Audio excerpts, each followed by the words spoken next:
folks, the time is 7 o'clock, and we'll be calling the meeting of the Millcreek Township Board of Supervisors meeting of August the 23rd. Call that to order. We'll begin with a pledge to the American flag. I pledge allegiance to the flag of the United States of America and to the republic for which it stands, one nation, under God, indivisible, with liberty and justice for all. Thank you. Item number 3 on the agenda is public comment on agenda items other than development or rezoning applications. Are you going to hold off on the ordinance? What's that? Are you going to hold off and let people comment on the ordinance? Yes, yeah, that's what we'll do, yeah. Okay. Being none, moving on to item number 4, approval of the minutes. Any questions, additions, corrections, anything like that?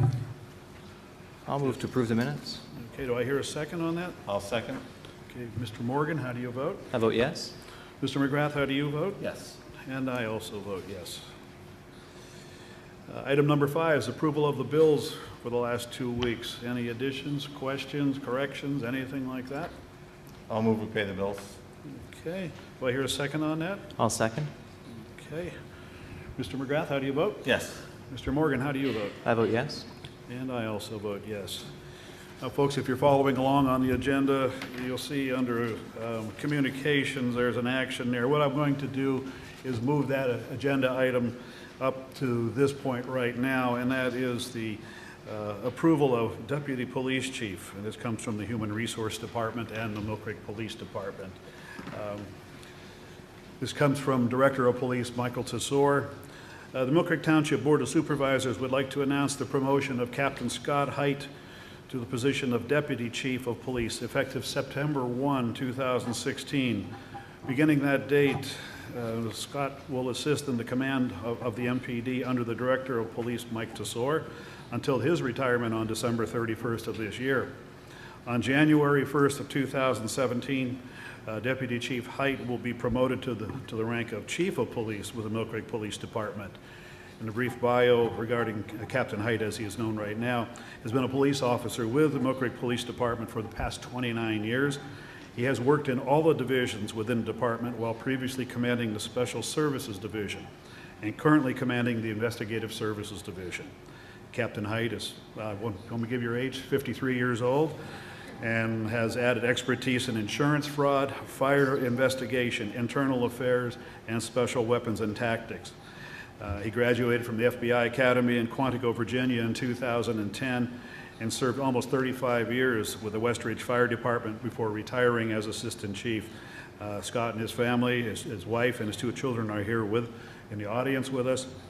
We wish to congratulate Captain Height on his achievements and these upcoming promotions. I think with that, I'm going to call for a motion to approve that promotion there. So moved. I will second. Okay. Mr. McGrath, how do you vote? Yes. Mr. Morgan, how do you vote? I vote yes. And I also vote yes. If you would, Scott, would you stand up so everybody knows who you are, and maybe the media will know who you are there?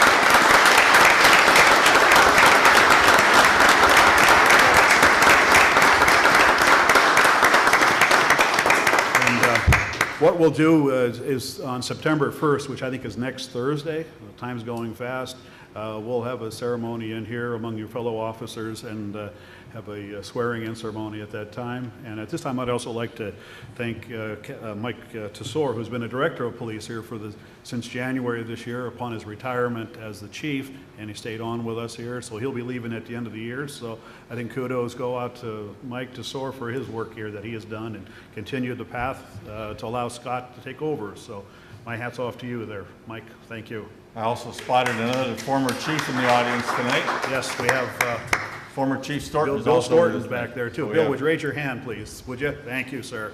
Appreciate you being there. Okay, with that said, you are dismissed if you want to leave, unless you want to stick around. It's totally up to you. Thank you very much. Congratulations, Scott. Thank you, Scott and family. Thanks. Okay, moving on. Item number 6, consideration of subdivision and land development plans. Grouse Hollow preliminary major subdivision plan. Rick Morris. Planning Commission recommended approval at their July 5th meeting. And it was tabled at the last supervisors, well, 2 supervisors meetings ago because we had issues with Ardennes Road. There's a turnaround at the end of Ardennes Road west of Route 8. Just yesterday, we received a letter from the developer, David Baldwin, stating that he's writing to request a time extension for action on the preliminary plan for Grouse Hollow because he needs to finalize details for the Ardennes Road turnaround.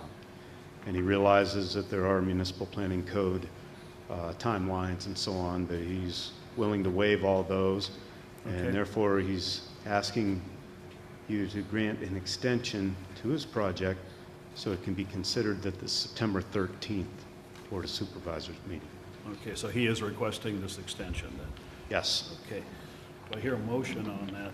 I'll move that the subdivision plan be tabled until September 13th. 13th. Do I hear a second on that? I'll second. Okay, Mr. McGrath, how do you vote? Yes. Mr. Morgan, how do you vote? I vote yes. And I also vote yes. Our next one is St. Mark's Episcopal Church, a land development plan. Once again, back to you, Mr. Morris. At their August 2nd meeting, Planning Commission recommended approval. And they did note one requirement, that is that the church would have to provide a 5-foot sidewalk fronting Route 97, or they would have to enter into a sidewalk deferral agreement with the township. And that is later on in the agenda. Okay. Do you have anybody here to speak on behalf of that application? Sir, if you would, please come forward and identify yourself, and please sign in on the sheet there. Good evening, I'm Matthew Swanson from Raybell Surveying and Yes. Engineering, 10560 Walnut Street, Albion, Pennsylvania. As Rick stated, the church is seeking approval on the land development plan to add 3 building additions and then some stormwater management areas. At this point, we're seeking a conditional approval based on the approval of the stormwater management plan. We just received comments today from the review engineer, and we're in the process of addressing those comments. Okay. Okay, any questions from the board? I got the plan right here in front of me. I have one question. Yes.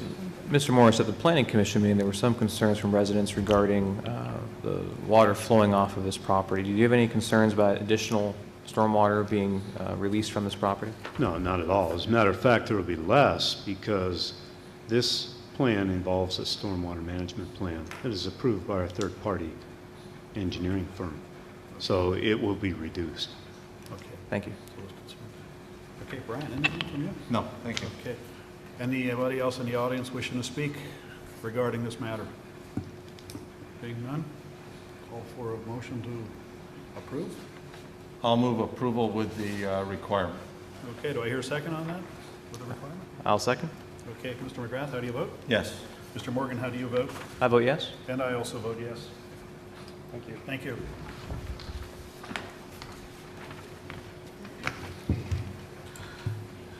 Our next item, item number 7, Stonebridge Drive Culvert Rehabilitation Project, the announcement of emergency bids and contract. Rick Morris. Emergency bids were opened this morning at 11:30 a.m. for the Stonebridge Drive Culvert Rehabilitation Project in the Whispering Woods subdivision. 5 contractors were invited to submit proposals. 4 sealed bids were received, and those were from Consul Construction in the amount of $94,700 even, Amendola Development Company, $99,614 even, Third, McClellan Construction, $112,985 even, and fourth and last, Shingledeckers Welding Incorporated, $116,005 even. The work will stabilize scoured continuous concrete wall footings in Zahn Run that support a corrugated structural plate steel arch with 32 feet of fill above. Waiting until next spring to perform the work could result in a catastrophic failure of the structure and the road above. An emergency Department of Environmental Protection permit is to be issued to the township tomorrow morning. The project will be funded from the township's Public Improvement Fund. Mark Corey, a professional bridge engineer, and I recommend the contract award to the lowest bidder, Consul Construction, in the amount of $94,700. Okay. Any questions from the board regarding this? I'll move Consul Construction be awarded the contract for the amount of $94,700.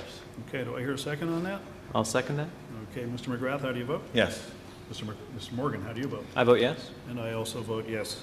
Mr. Chairman, I'd add one point to that Yes. item. I know Mr. Morris and his staff is currently working with the Erie County Department of Planning to secure matching funds for that project of up to $25,000.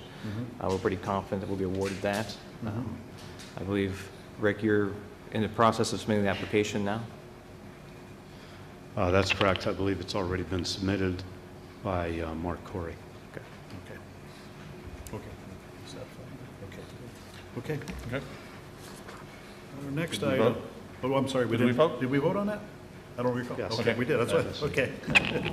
Sorry, I got you off your flow there, Chairman. Yes, Sorry. yeah. Okay. Item number 8, announcements of bids and quotations received. Starting with Mark regarding 1330 Kuntz Road. In regard to 1330 Kuntz Road, there was one bid received in the amount of $110,000 from William Hilbert Jr. In terms of the township's investment in the property, there was an acquisition cost of $57,221.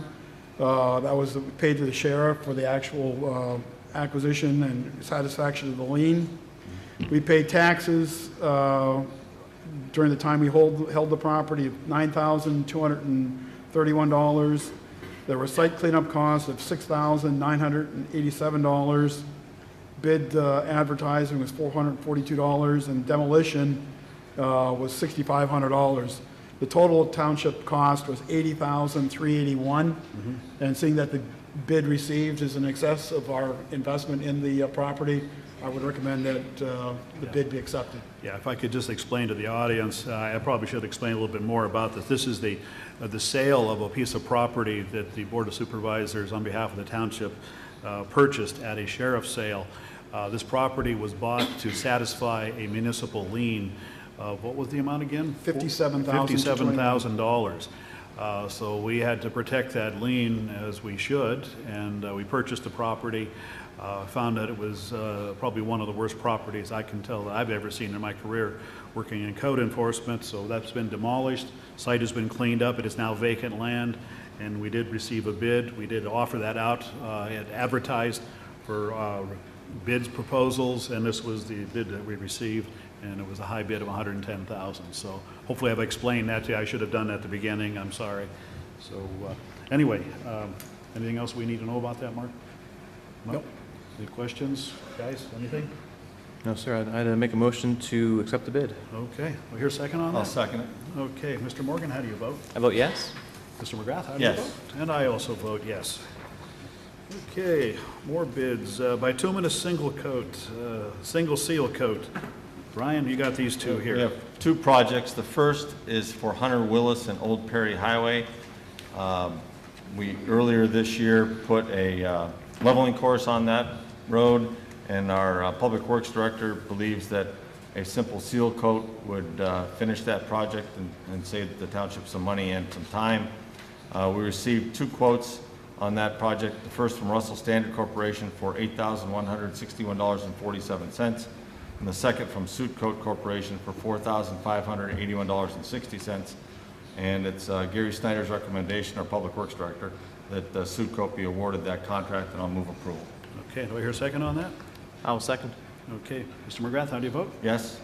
Mr. Morgan, how do you vote? I vote yes. And I also vote yes. And the second is for the Bell Valley Fire Department parking lot. We were contacted earlier this year by Bell Valley asking if we could do some work on their parking lot to take care of deteriorated condition. We have done some work over there, but Gary Snyder again received two quotes for a single polymer modified seal coat at 6,200 square yards, and the prep work involved. Russell Standard Corporation gave us a quote of $13,950. Suit Coat Corporation gave us a quote of $13,020, and it's Gary's recommendation that Sutcoat be awarded that contract, and I'll move approval. Okay, we'll hear a second on that. I will second. Okay, Mr. McGrath, how do you vote? Yes. Mr. Morgan? I vote yes. And I also vote yes. Thank you. Okay. Item number 9, enforcement action regarding 1728 High Street. Mr. Shaw.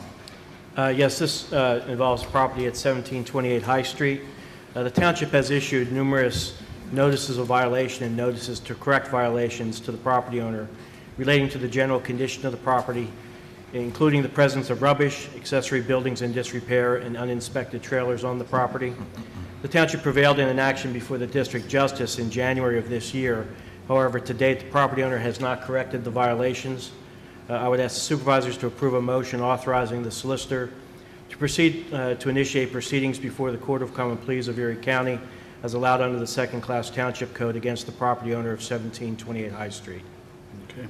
Any questions from the board? If not, I hear a motion on that. So moved. Okay, do I hear a second on that? I'll second. Okay. Mr. McGrath, how do you vote? Yes. Mr. Morgan? I vote yes. And I also vote yes. Okay. Item number 10, public hearing on proposed ordinance 2016-10. An ordinance to amend section 8.04 of the ordinance 2011-8 as amended to add as a use on special exception, adaptive reuse on certain non-residential structures and establishing criteria and performance standards thereof and containing a repealer and severability clauses. Gonna let Mark. John, let's turn it over to Mark on this here. Yeah, just before we start, I just wanted to lay the ground rules for folks so you know how many minutes you have and so forth. Under the resolution that's in force in the township with respect to public meetings and speaking at public meetings, folks are limited to 5 minutes per person. That's for every issue that you speak to, so if you have more than one issue, you may need to want to reserve time for a second issue if you want to do so. If you're here speaking on behalf of people, a group of representative folks, you have 10 minutes to speak, but that is assuming that none of the group that you're representing is speaking as well. So I'd like to lay those ground rules out for folks. I believe those who are interested in speaking have already signed up on a sign-up sheet. If you haven't, please sign up when you come to the podium. Obviously, give us your name and proceed from there. I think that covers everything, Mr. Chairman. Okay, thank you, Mark. John, do you have any comments that you want to start out with regarding this? Or- Sure. Well, folks, I appreciate everybody coming out to learn a little more about this ordinance and to express your thoughts and possible concerns with it. A little bit of history on this. Before I was elected last year to be on the Board of Supervisors, I served on Millcreek Township's Planning Commission for several years. And while I was on that commission, we had several instances of vacant schools being requested for reuse. And currently, as our zoning ordinance is written, there's really only two alternatives for reusing these structures. One is to request a rezoning, which, if that's the case, I think most folks understand this, is that you'd actually rezone the whole parcel into, let's say, a commercial district, which would open it up to about 18 different uses in our zoning code, including some retail businesses and drive-through businesses. And when those requests came to the Planning Commission while I served on it, residents were very concerned about rezoning a property to commercial in the middle of a residential district, and rightfully so. And the Planning Commission consistently recommended against rezoning those properties. And the Board of Supervisors at the time consistently voted against rezoning the properties. The other alternative that property owners have to reuse a structure like a school or a church or medical facilities in residential districts is to appeal to the Zoning Hearing Board, which is actually an independent quasi-judicial body that rules on zoning laws. And they can appeal for what's called a use variance. Now, that's and there's a little handout out here if you're handed out to everybody.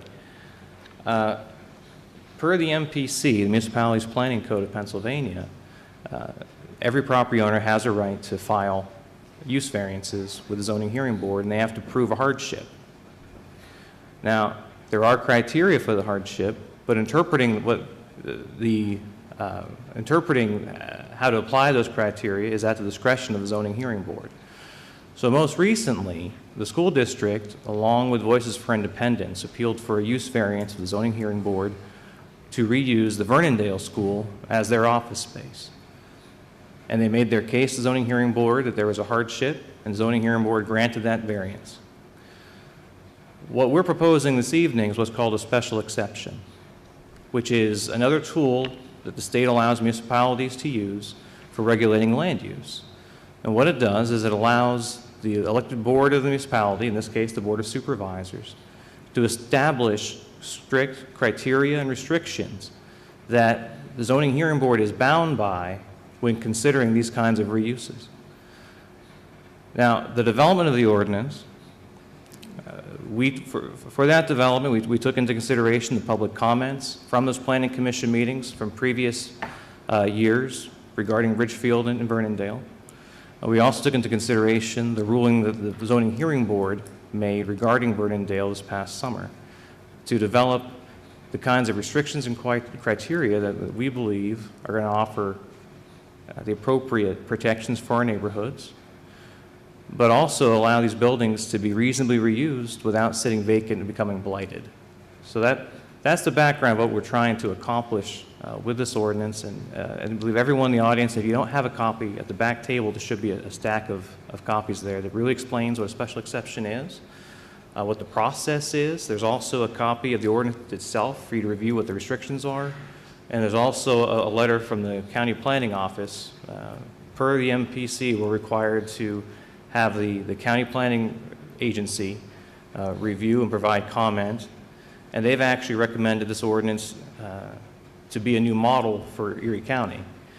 So I guess one thing I want to make clear to everyone, there was a mailer that went out that I believe most residents in Mill Creek received that implied that we are somehow relaxing zoning laws, and we certainly are not. If you look at the handout, we're actually imposing restrictions on the zoning hearing board to give them guidelines. And if you look at the second page of the handout, you'll see what is the process for granting a special exception. If this ordinance is passed this evening, anytime any property owner wants to reuse one of these structures, they need to come into the township to file an application. They need to have a public hearing scheduled in front of the zoning hearing board. That hearing will be published in the newspaper. We also send out notices to residents within about a 2-block radius of any of these structures to give them a direct invitation to attend that public hearing. And at that public hearing, the applicant has to prove they've met all the criteria and restrictions that we've put in place with a special exception. Also, every resident who attends can provide testimony to their concerns regarding the special exception, and the zoning hearing board has to consider that testimony.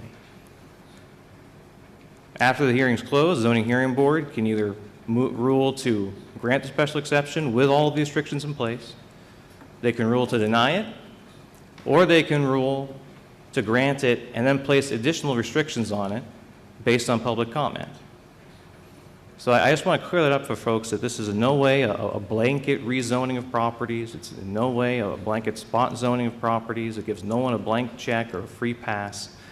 Anyone who tries to apply for this does have to go through public scrutiny, does have to go through a public hearing, does have to have application fees to be heard before the zoning hearing board. And if the township and our staff determine that the zoning hearing board ruled in error, we can appeal that decision. So I just want to clarify that for everyone up front. I believe Chuck probably wants to give us the official response from the Planning Commission. Yeah. Chuck, before you begin on that, if I could add this here, Sure. Mr. Morgan. On page 2 of the handout, I think, yeah. The proposed ordinance would allow property owners to submit an application for the following uses in non-residential buildings that exceed 7,000 square feet. So it has to be, first of all, a non-residential building located in these residential districts, and it has to exceed at least 7,000 square feet. These 5 uses are the uses that are being considered as a special exception: business services, continuing care facility, daycare center, professional services, and a community center. That is all that is being considered. Some of the information, or not the information, but the phone calls and emails, people were thinking that there was going to be a junkyard or maybe adult entertainment or a tavern, auto sales, auto body repair, whatever it might be. These are the uses right here. That's what this ordinance is about. These are, in my opinion, reasonable uses to be located to take over where something that was quite a commercial entity, a church or a school, they do have an impact on your neighborhoods, although they are allowed there. They do have an impact. Look at the traffic they generate.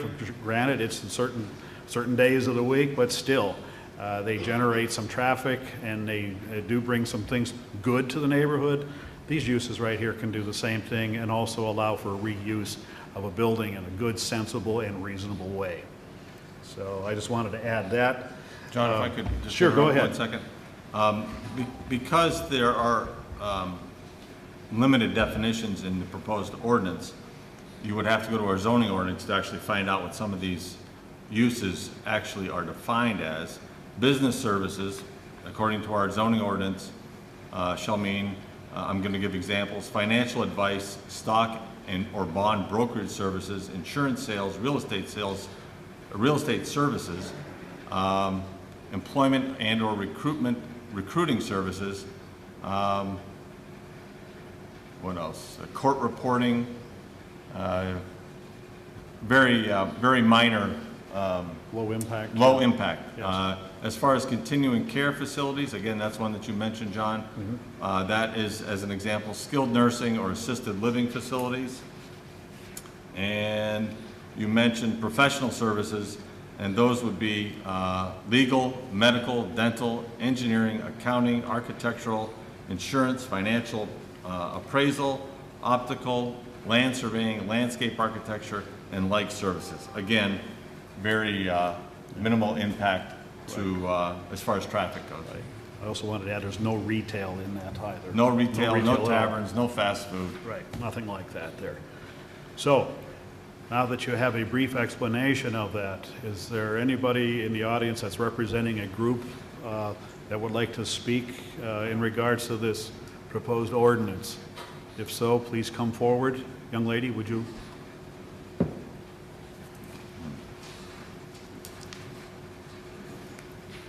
If you would identify yourself and please sign the login sheet there too. Sure. Okay.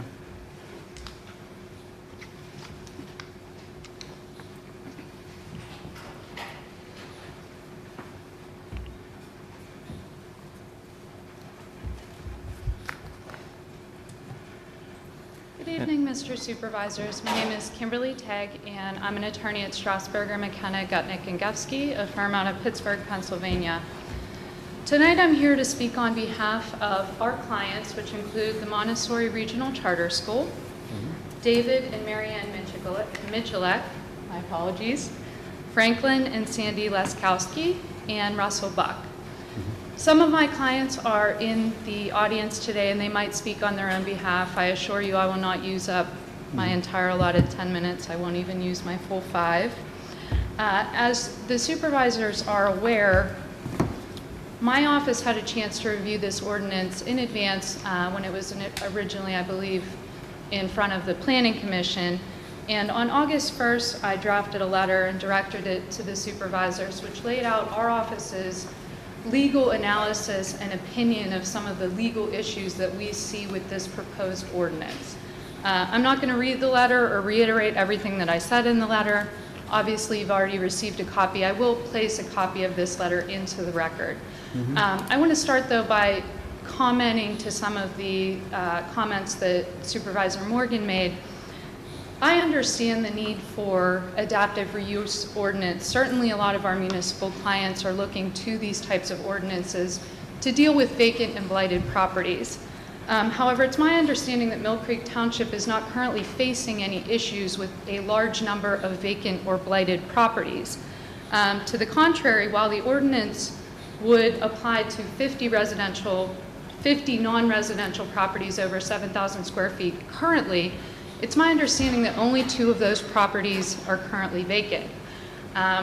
And to address the elephant in the room, which is the Ridgefield School property, which, as you're all aware, my clients, the Montessori Regional Charter School, is interested in purchasing, I would propose that in addition to providing a special exception to the permitted zoning use, another option would be to continue to use the property for the use which is already allowed, which would be a school. There'd be no special exception necessary for that type of use. So I start by saying it's certainly my legal contention that it doesn't look like this sort of adaptive reuse ordinance is necessary in this township at this time. To highlight some of our legal arguments, one of the issues that we see with the ordinance as drafted is that we believe that the ordinance is so broad and could affect so many properties that it is not in line with Millcreek's comprehensive plan. I'm sure the supervisors are aware that any sort of zoning ordinance change which is so large that it flies in the face of the comprehensive plan is required to be changed concurrently with the comprehensive plan. And now it's my understanding that there is a plan to redo the comprehensive plan, but it's certainly my understanding that that hasn't happened yet. And so I'd submit to you that perhaps passing this ordinance or enacting this ordinance on this evening or prior to the completion of the comprehensive plan would be premature. Additionally, if we go back to the Ridgefield School property, which is my understanding is one of the 2 vacant properties to which this special exception might apply, I think that this ordinance might just be a way to attempt to avoid illegal spot zoning. And I believe that creating this special exception to allow business service purposes in particular, which is a pretty broad category. I know that Supervisor McGrath read through some of the business services, but what isn't a business service other than those things that aren't specifically included on that list? I'd submit to you that that's a fairly broad and long list. We believe that this ordinance might be an attempt to rezone Ridgefield to allow commercial purposes in that particular property. And as the supervisors are well aware, that would be illegal spot zoning. You can't create a spot in a zoning district that is zoned differently than all of the properties around it. Excuse me, I don't mean to interrupt you there. I have a question here. Was there any mention that this thing is that what's being proposed is changing from an R category to something else? That would be a rezoning, correct? Correct. Well, our position is that creating a special exception that is so broad and affects so many properties is in essence... About 50 or so. 50 properties. It's my understanding that that was your Okay. calculation. Correct. Okay. Okay. Nonetheless, if you go in and take one building in the middle of a residential zoning district and say we're going to grant a special exception for this one building that's Okay. surrounded by R1 and allow it to be used for commercial purposes, yes, I believe that that would be illegal spot zoning. And further, I believe that the Commonwealth Court, in a separate opinion that it recently entered, where it directed the school district to sell the Ridgefield property at a public sale, the Commonwealth Court, although not an issue in front of it, specifically almost warned Millcreek Township against passing such an ordinance. Specifically, when talking about rezoning the Ridgefield School to commercial purposes, the Commonwealth Court, the appellate court in Pennsylvania, said that this would be illegal spot zoning. I believe that that was a warning to Millcreek Township that perhaps the Commonwealth Court would consider such an ordinance to be illegal. Okay. If I could just add something here, Sure. Counselor, the permitted uses already allow for a school. Right, there's Oh, no he need for a allows it. special exemption for schools. It's already permitted as It's a already right. permitted use there. So I there's understand. nothing restricting it from being a school. Right. So Correct, and that's why I'm saying that perhaps an adaptive reuse ordinance isn't necessary. If there's someone that's willing to buy the property Okay. and use it as a school, there's no need for there to be a special exception for one of the 2 properties to which this Okay. ordinance would currently apply. What about the case of the former, excuse me a second. Well, actually, Mr. Gruff, I might Yeah, go ahead there, John. Yeah. speak to that. The purpose of the ordinance is to actually plan ahead, so you're correct. There aren't currently more than 2 vacant properties that I'm aware of. The goal of it is to actually have a plan in place now, to have regulations in place now in the event that future buildings become vacant. It's actually planning ahead for the potential of more buildings to become vacant. And as a professional planner, I can tell you there's statistics, even in Millcreek, we have 1,000 less children in Millcreek than we had 10 years ago. The chances of more buildings becoming vacant, the chances of more churches becoming vacant as church attendance declines across this country are actually pretty certain to occur, and we're actually trying to plan ahead to address those issues before waiting for a building to become blighted and vacant. Well, I certainly appreciate that. And to your point on special exception, we also have a special exception in our township for bed and breakfasts, which are commercial use, which apply to many more structures than the 50 we believe are out there right now. Would you say that a bed and breakfast would be considered rezoning? Illegal spot zoning is case-specific, and, you know, It's also obviously- arbitrary without public vetting, which a special Correct. exception actually goes through more thorough public vetting than a permitted use. But the special exception applies to almost 50 buildings, 2 of which are currently, it would apply to only 2 currently. Right, and a special exception So- for a For this bed and particular- breakfast would actually apply to almost every household in the township, much more than 50. Right, but the ordinance that we're here to speak about today is the adaptive reuse ordinance, and so obviously I'm not going to speak about any bed and breakfast special exception that the township might have. Yeah. So while I applaud the township for looking forward in its planning, an adaptive reuse ordinance possibly might be a good idea for this township if it did it in line with its comprehensive plan, which I understand is about 2 years away. So just to sum up, we believe that this special exception might create a zoning change so great that it might be considered a map change. I'm sure that the supervisors are aware there are various procedural hoops that the township would have to jump through in order to get such an ordinance approved. It's my understanding that no notices have been posted and that many of the residents did not receive advance notice of this. So in addition to all the substantive issues that I raised, I just wanted to bring up that I believe there might be some procedural issues with this Okay. ordinance as well. Okay, Ms. Tagg, I'm going to, you've obviously covered that in your letter, and you've just brought that up in your arguments there. It says the ordinance is procedurally invalid because it constitutes a zoning map change. Correct. Once again, I don't know if this is, I don't recall that this was advertised that it is a zoning map change. The zoning maps still remain the same colors, the same districts. If, like the Ridgefield's in R1, the annex out there, the Pleasant Ridge, that's R1, I believe, or RR. They're not being changed. The zoning districts are the same.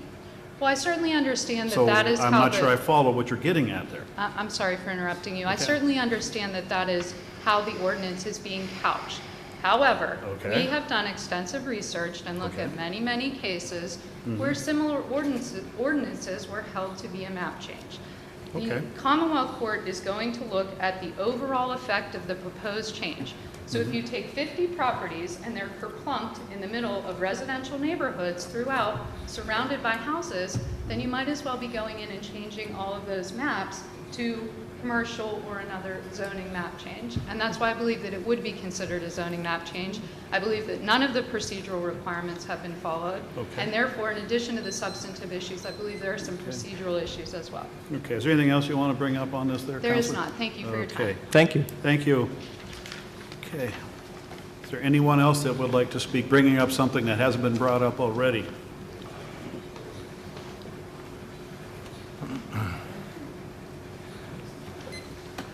Good evening, gentlemen and taxpayers. I presume that you, all supervisors, have received my correspondence to you relative to this topic. In Mr. Leone, addition- I just want to clarify, I have not seen it. I believe if you emailed to us, I think it went to our junk, I haven't emailed personally it. received it, so I apologize, I haven't seen it. I saw it just before the meeting, Lou, and I made copies, so you're at somewhat at an advantage. I'm the only one who's read it. Okay. I apologize, Lou, it didn't come in my inbox, I Yeah. think it got spam blocked or something, as Brian noted, I apologize. I also apologize. I didn't introduce myself. It's Lou Aliotta, 538 Margot Court, Millcreek Township. I am requesting that all my documentation, including the attachments, be included in this public hearing. Gentlemen, Yeah, you have I a copy, find the Brian? proposed ordinance both problematic and a troubling coincidence of the following facts and circumstances. The ordinance proposal is not in the best interest of the Millcreek Township taxpayers. I would suggest you table it this evening. I respectfully do not endorse the proposed ordinance as a taxpayer based on the following specific and occurrences. I believe that your ordinance proposal is an evasive trick, maneuver, or an end run around or circumvent the legal law and regulation to restrict the sale of public property to a charter school, which I firmly believe has been violated by the former school board directors last year, the district, and the recommending solicitor. It is an ill-conceived with tinges of legal maneuvering due to the ongoing litigation in the sale of the Ridgefield Elementary School. By the passage of this ordinance, the township supervisors will have circumvented the township zoning laws, in which the respected attorney has just elaborated, thereby opening the floodgates to other changes which may have deleterious impact on the taxpayers and the home landowners in the township. I ask, is there any transparency by the elected and appointed officials relative to is there obstruction of public information? Is there an abuse of discretion? Is there disparate treatment in the execution of the ordinance, in which you can elaborate? I will keep this fairly short. I have provided historical findings for you in the attachments, and the attachments are attachment A, B, C, and D. As a private citizen, I wrote to the president of the school board requesting... Mr. Aliota, are you an elected official? I am representing myself as a taxpayer at this... I thought you got elected recently. I am an elected official. I am representing Lou Aliota. What board are you elected to, sir? Pardon? What board are you elected to?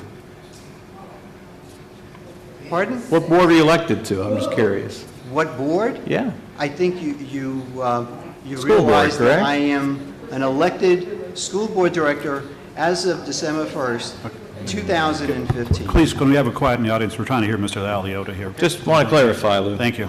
Okay, thank Thank you. And these are elaborated and identified. Okay. April 28, 2015, I was a private citizen.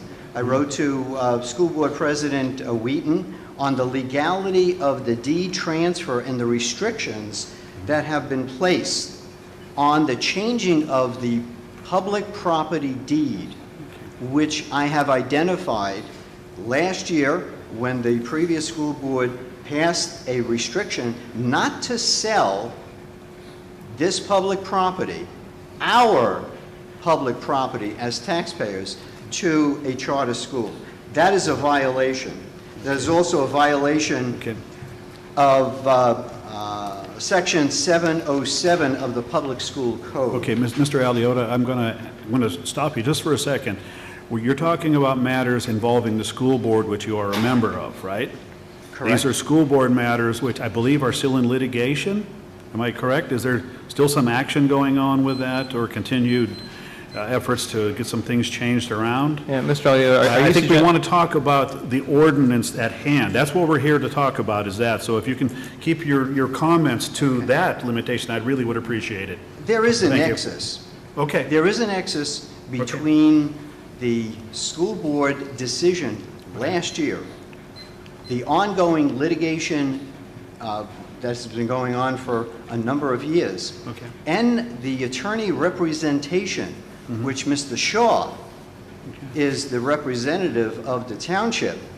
I believe he has a conflict of interest relative to his position on a committee of the school district, which is the committee, the Community Advisory Committee, which, again, I'm presenting. There is a very interwoven relationship here, and I've elaborated on my document that I sent to you yesterday. All right, so you have an opportunity to review all the attachments. Okay. In my oral board meeting presentation and written correspondence to both elected and appointed public officials, relative to the legality of the restrictions and the changing of a public deed. I have not been provided. Okay. Lou, are you assuming that we have jurisdiction over those matters? You have jurisdiction over what property can or cannot be sold to a certain individual or a No, we do corporation. No, we do not. No. Local municipalities can't dictate that. We can't force Okay. them. But Mr. Elliott, once again, I'm going to ask you, keep the comments to the ordinance. That's what we're here to discuss. Okay. I mean, I can you will tell try. me if it would benefit the nursing home that closed, Right, Pleasant Ridge East? Is there a benefit to that? Do you have a comment on that? Mr. Grow. Yeah, and I apologize because I'm not an attorney, Okay. but I do stay at Holiday Inn Express. I do once in a while myself. All right. Upon your suggestion, Mr. Morgan, to me last week, that you asked me to research those townships or municipalities that have adopted the adaptive reuse of non-residential structures in ordinance, there are none. There are none in the Commonwealth of Pennsylvania.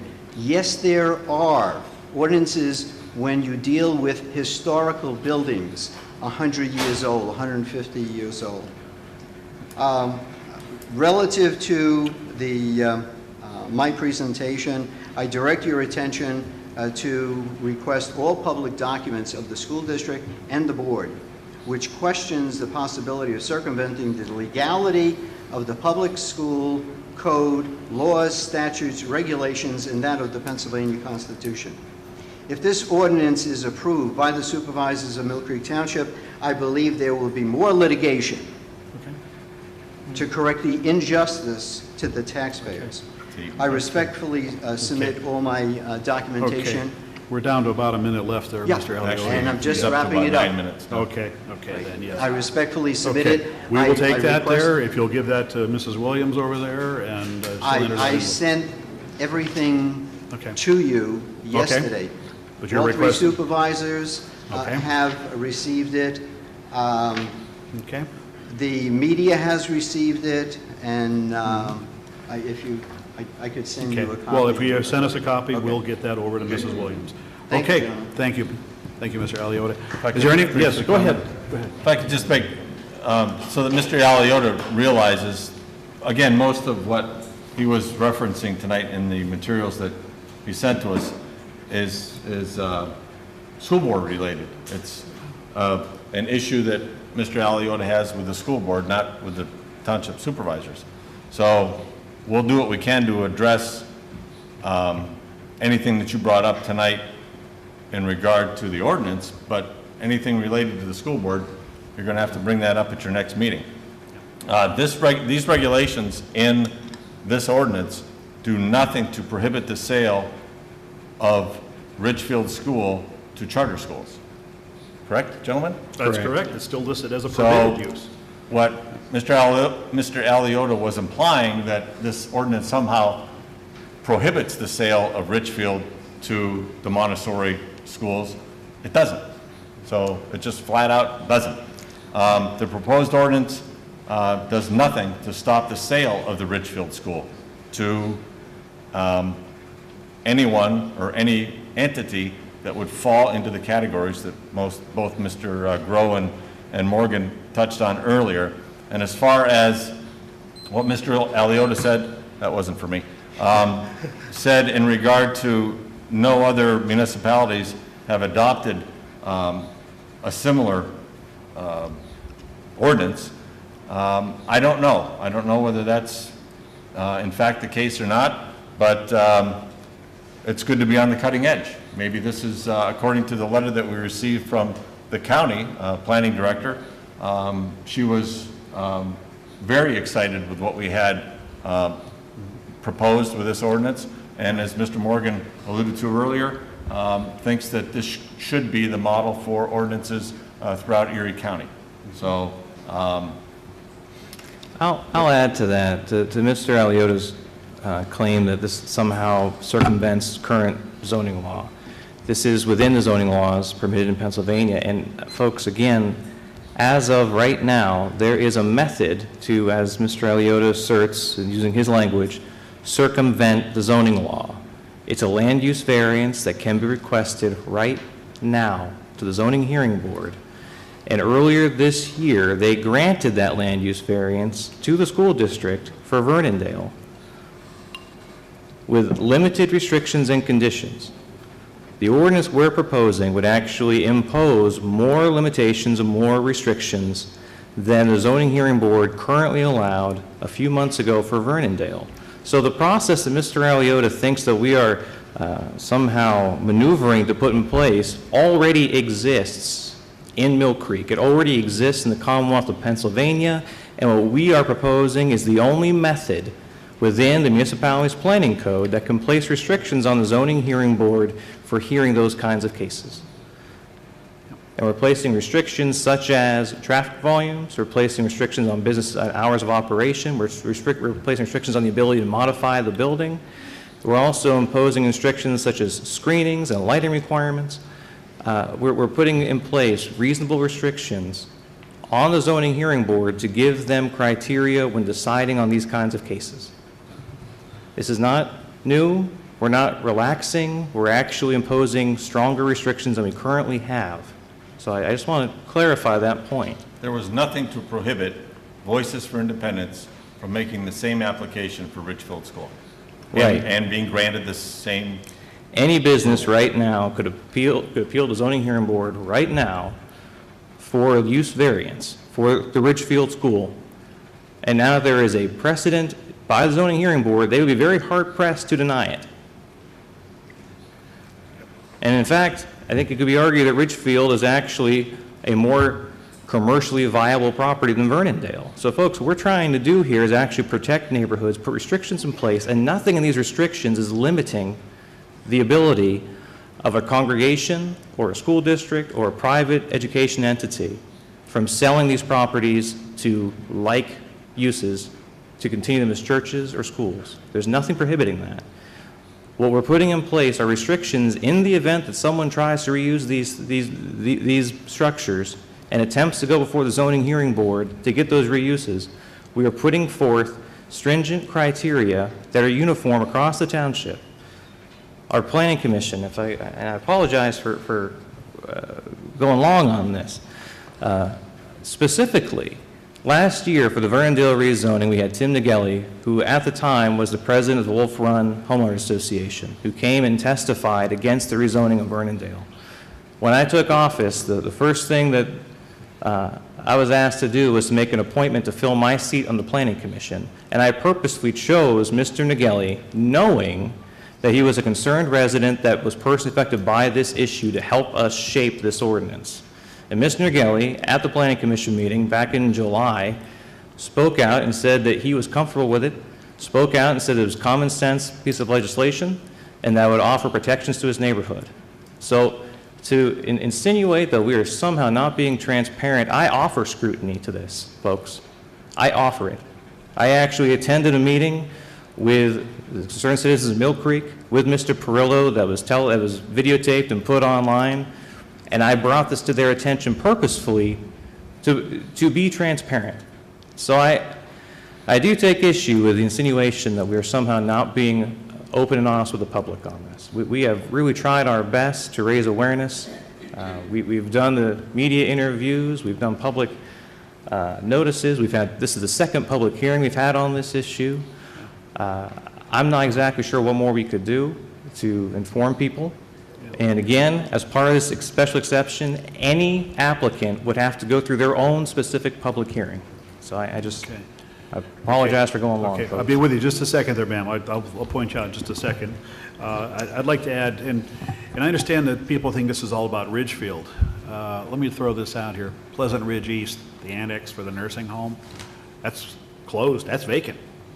It's zoned, is it RR or R1? I can't remember exactly. I don't have the map, you know. It's residential one way or the It's residential one way or the other. How long do we let that sit before there's a certain use that can be used in that there? I mean, I'm sorry? Is that our job? No, I'm just throwing this out here hypothetically, ma'am. Well, no, ma'am, it's our job. It's our job. It's our job to be find responsible that. and plan ahead. Yeah. Yeah, and I think that somehow being proactive is being criticized here. At least my interpretation of what Ms. Tagg said, that, you know, that, we are being proactive on this. I can tell you that the Millcreek school system that I'm a proud product of, graduating in 1975 from McDowell High School many, many years ago, the school system has changed so much. Schools have closed. The Vernondale Elementary School, where I went to school, is no longer there. The Lakewood School is demolished. That's over where Lakewood Park is, over in the Chelsea area, Lakewood Association of Millcreek Township. The old Tracy School, which was zoned commercial, is gone. Hopefully redevelopment will happen there sometime. Schools are changing. The Montclair School, which is where Montessori is located, that one was moved somewhere else. But let's also look at the churches that unfortunately are closing. I've been hearing that the church I belong to, St. Julia's, over at 8th and Roslyn Avenue, may be closing. I hope that's not true. May be merging with another church. But this is what's happening across not just Millcreek, it's happening across the nation. Schools, our populations are down. Buildings are not going to be reused as what they were. So that's very unfortunate. So anyway, I just wanted to add that. Now, is there anybody else that would like to speak?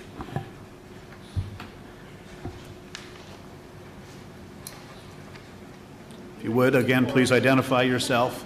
Good evening. My name is Agnes Tillerson, and I live at 6014 Fossilwood Court in Millcreek. Okay. And as a tax-paying resident, I'm attending this meeting because of the questions and comments I have concerning the ordinance adaptive use for non-residential structures. I was going to discuss Ridgefield in one respect, and that was because we lost $1.6 million. It wasn't sold. And now we also paid for numerous lawsuits and are still paying for lawsuits. So this is a taxpayer's concern, and it certainly should come across the board to you as well. Yes. Your taxpayers. I won't discuss anything further. I have it written. You can read that, so I won't get off the subject of the adaptive reuse. I would ask, though, that if there was something like special exceptions, that we be notified earlier of what this is all about. I am not a lawyer, I'm not in real estate, so I do my homework before I come to meetings to speak and address you on my comments. So I can't really discuss this in any way until I have thoroughly studied it. I have studied the other ordinance, and I did have a question about the 50 non-residential structures, and hopefully we will have access to what these 50 structures are so that we can see what will be used eventually. I would like to speak before anybody else interrupts me, and then please. Okay, sure. I want to know what's happening to the rights of taxpayers regarding private property. In the Hurt case, her rights were taken away through a zoning decision, and it was found wrong but in a court finding. This cost the taxpayers more money for lawyers and to not only the taxpayers but to the defendant because of a decision which encroached on private property rights. Isn't the right to private property a constitutional right to be carried out by those serving in elected government office? There appears to be an imbalance between citizen power and government power to bind the citizens.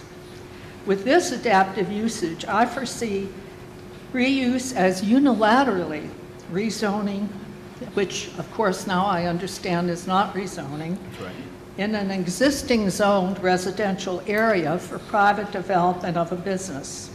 How can a business invade a residential area and be legal by the the residential depictive area?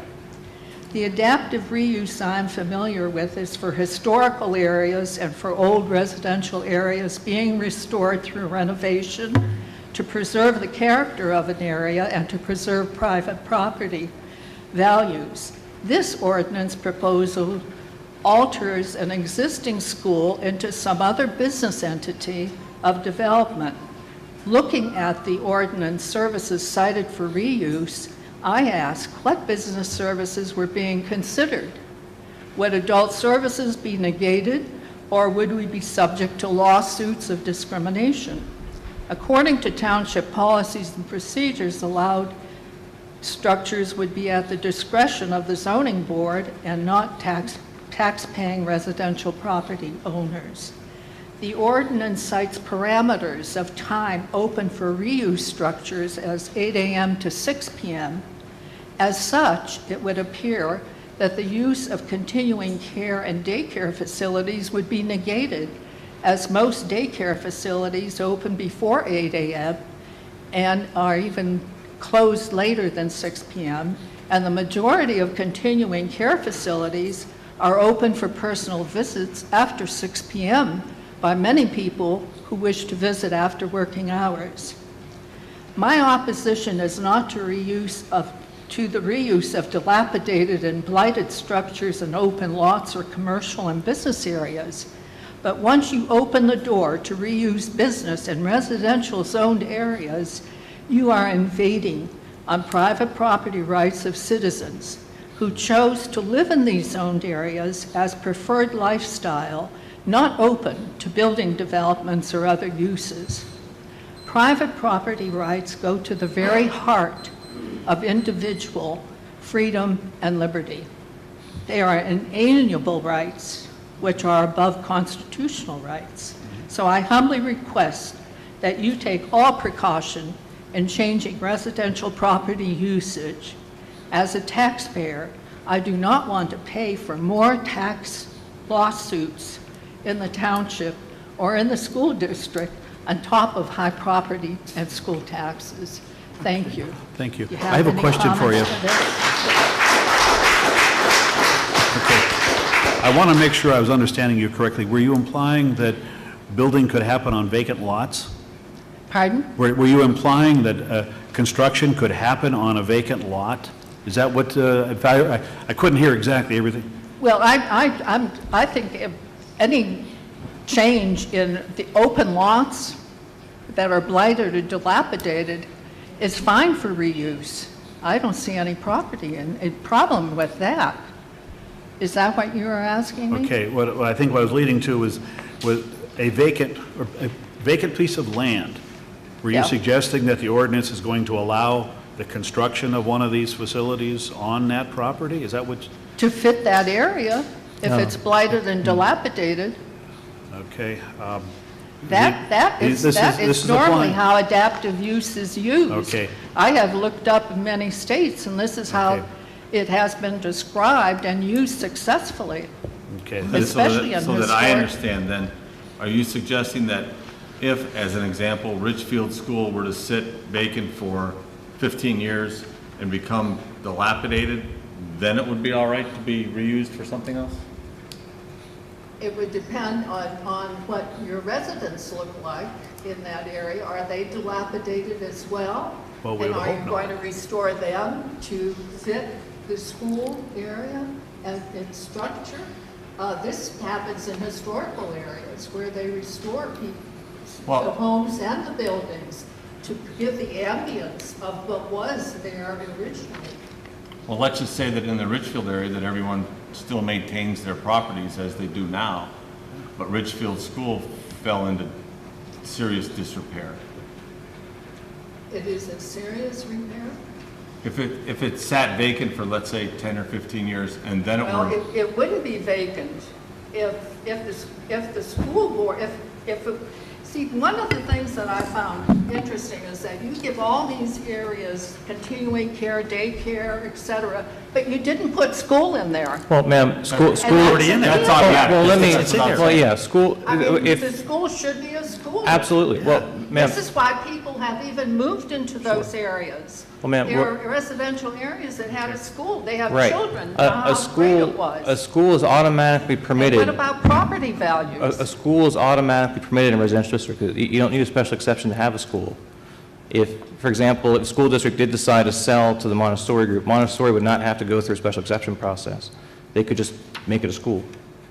And we're not changing anything about that. Okay, but So, why just- didn't just you so- put just so that you as know. a use then? Well, it is in use. That's what, It's that already, really got to me. it's already- I said, it's a school, it should be a school listed. well, it's already in the zoning code, ma'am. This is what we're adding to it. If you look at the residential uses that we currently have in the code that we're not touching, schools are already listed there. That's what I'm trying to explain is this is in no way, we're not taking school uses, making them unavailable. What you're And- saying is that you are not objecting to a Montessori moving into We- Ridgefield. if Absolutely it's- not. I don't, I mean, That's we all I have wanted. no. Okay, okay. That's all I want. Well, and I'll go further. I've had several conversations with Mr. Perillo about trying to assist him expand his current location as well. We're not anti-charter school at all. It makes no difference to us. What we're trying to do is really in response to the Vernondale variance decision, making sure that we have set standards if the zoning hearing board were to grant reuses for these buildings. That's the purpose. It in no way hinders a charter school's ability to grow and expand in Millcreek Township, and I for one, I don't know how you guys feel, but I have no opposition to a charter school existing in Millcreek or expanding in Millcreek, and this law in no way hinders that. Let me talk about what's allowed in an R1 zoning district. Just a quick 101 zoning. There's permitted uses, there are special exceptions, and there are conditional uses. In the R1 district here in Millcreek Township, we only have permitted uses and special exceptions. Under the permitted uses, a single-family dwelling is allowed, a religious establishment, church, synagogue. Number 3, outdoor park or recreational facility not operated by a business for profit. Number 4, a group residence facility with a maximum of 6 residents. Public or non-public school.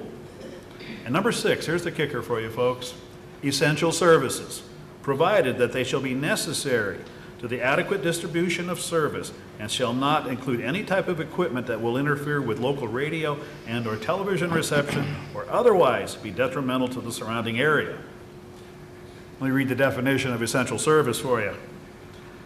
The erection, construction, alteration, or maintenance by public utilities regulated by the Public Utility Commission or municipal or governmental agencies of underground, surface, overhead, gas, electrical, steam, or water transmission or distribution systems for collection, communication, supply, or disposal systems, and their essential buildings, excluding communication towers and communication antennas as defined. So, what does that mean? You could have a national fuel gas distribution building there, Penelec substation, sewage treatment plant, water pumping station. These are not threats. These are just things that are here that are allowed because the zoning ordinance is preempted by the PUC when it comes to these matters. So these are things we have to keep in mind, that there could be things that are far more injurious, far detrimental. I would not want to have a sewage treatment plant over there where Ridgefield's at. And by no means is that going to happen, but I'm saying as a permitted use, that's what's allowed. Now moving on to special exceptions, excluding what this ordinance is about. Uses on special exception. Number 1, bed and breakfast. Number 2, a home occupation. Number 3, an in-law apartment is a special exception. And number 4, wind energy conversion systems, which we don't have any here, but they are allowed as a special exception. They have to meet all the criteria established in the ordinance. So what we're doing, if this ordinance passes, is we're adding to the special exception uses. That's all this is. It's not taking away churches or schools. They are still permitted as a use by right. So I just wanted to add that there, folks. Hopefully that gives you a little better explanation of what zoning in R1 zoning districts, which most of you live in, I think. Single-family dwellings. Okay, I need anybody else that would like to speak? Mr. Perillo.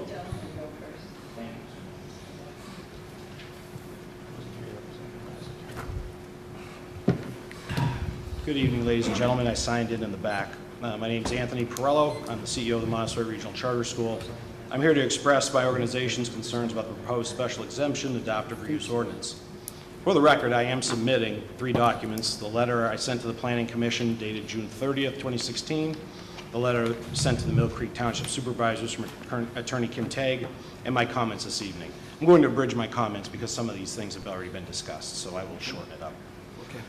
When the Millcreek School District attempted to sell Ridgefield Elementary to another party through private sale instead of through a public sale, there were 2 legal obstacles to overcome. First was convincing the courts that a private sale wouldn't net as much as a public sale. With the July 20th, 2016 opinion from the Commonwealth Court, the district's position on that issue has been severely compromised. In pointing out the district erred and abused its discretion on the matter, the court clearly shows the actions of the district were not in the public interest and damaged the public good. The second obstacle was municipal zoning. I believe tonight we're seeing the second part of a strategy to reduce the accountability and reliability of our zoning areas in order to help facilitate fast private sales of school buildings to commercial entities without going through a public sale process. Now, what I just described there is not all the township's doing. They are simply changing some of the zoning areas because literally, from my understanding, I was told last night, the solicitor for Millcreek Township School District held up this ordinance and said, now we can sell buildings faster. So that's my source. First, the process is flawed. In Pennsylvania, the correct way to incorporate this kind of broad ordinance is to do it in the review of a comprehensive plan. Since we're going to do the comprehensive plan, as evidenced in the August 19th, 2016 Times News article, why is this ordinance on the agenda tonight? The process literally is being performed backwards. Second, the ordinance itself is written illegally. I'm not going to discuss that because Kim Tagg is here this evening, and I won't go over the legal issues. However, I want to point something out. I want to point out the opposite of all this, because it's happening right down the road, about 120 miles down the street. Penn Hills School District and the Penn Hills Charter School of Entrepreneurship have approved a shared services agreement which will benefit the students and the taxpayers. This occurred with the cooperation of the municipality helping to broker this. So it wasn't a position of neutrality, it was a position of helping everybody move along. And this is the model I feel we should be copying, not pushing matters into court. Third, there's already remedies in place to handle this issue if there is a vacant building out there that is causing major property deterioration, and that's the variance you spoke of. I don't understand why we need to continue to add more layers of government to it. And finally, there's not a pressing need for this ordinance. I've heard you say there's 2 properties currently on the list. I only saw one because when I looked at the listing for Pleasant Ridge, Baldwin Brothers had it listed as commercial. Now, these are the folks who own 40% of the commercial real estate in Erie County and does business in 18 states. So I don't know why they'd list a residential property as commercial. I believe you guys. You guys have the maps in your offices. I'll take your word for it, but that's how it's listed. Anyhow, you got one building right now that is in district that is not being used other than the Pleasant Ridge category, and that building very easily has a buyer that can use it as intended and continue the zoning and continue the process there. So this isn't a zoning issue. It doesn't need a zoning remedy. The issue is for the Millcreek School District and their refusal to adhere to the law and sell the property to the highest bidder. Mr. Perillo, again, are you on John, the impression we have some John, kind please of... let me finish, and I'm happy to answer anything you want to answer, because I'm almost done. At the July 5th Planning Commission meeting, I proposed to compromise to mitigate possible damage that I saw coming with this ordinance.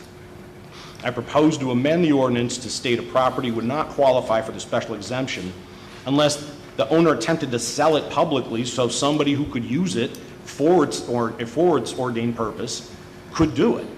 And it's just basically common sense legislation. This would allow anyone in the community to use the property as it's currently zoned, allowing the neighborhoods to retain their integrity and the surrounding property owners to keep their neighborhoods as they intended when they purchased their homes.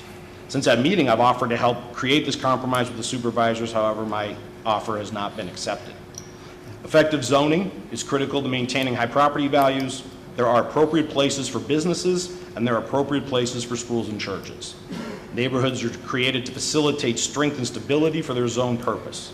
Any attempt to shift this burden from a party attempting to rezone a property to the neighbors destabilizes the neighborhoods and the communities we're sworn to serve. For these reasons, I'm requesting that this special exemption, the adaptive reuse ordinance, be postponed until the township's comprehensive plan is complete. And I thank you for your time, and I would like, believe it or not, I'd like you to have a pleasant evening. I do. I believe you, genuinely mean that. Anthony. Mr. Perillo, as far as the amendment you proposed, I know that it might sound reasonable. Well, but it would also supersede state law in that there's already, in the school code, as you're aware, procedures for how a public school is to be sold. I So don't we know wouldn't who be gave able to that- pass a...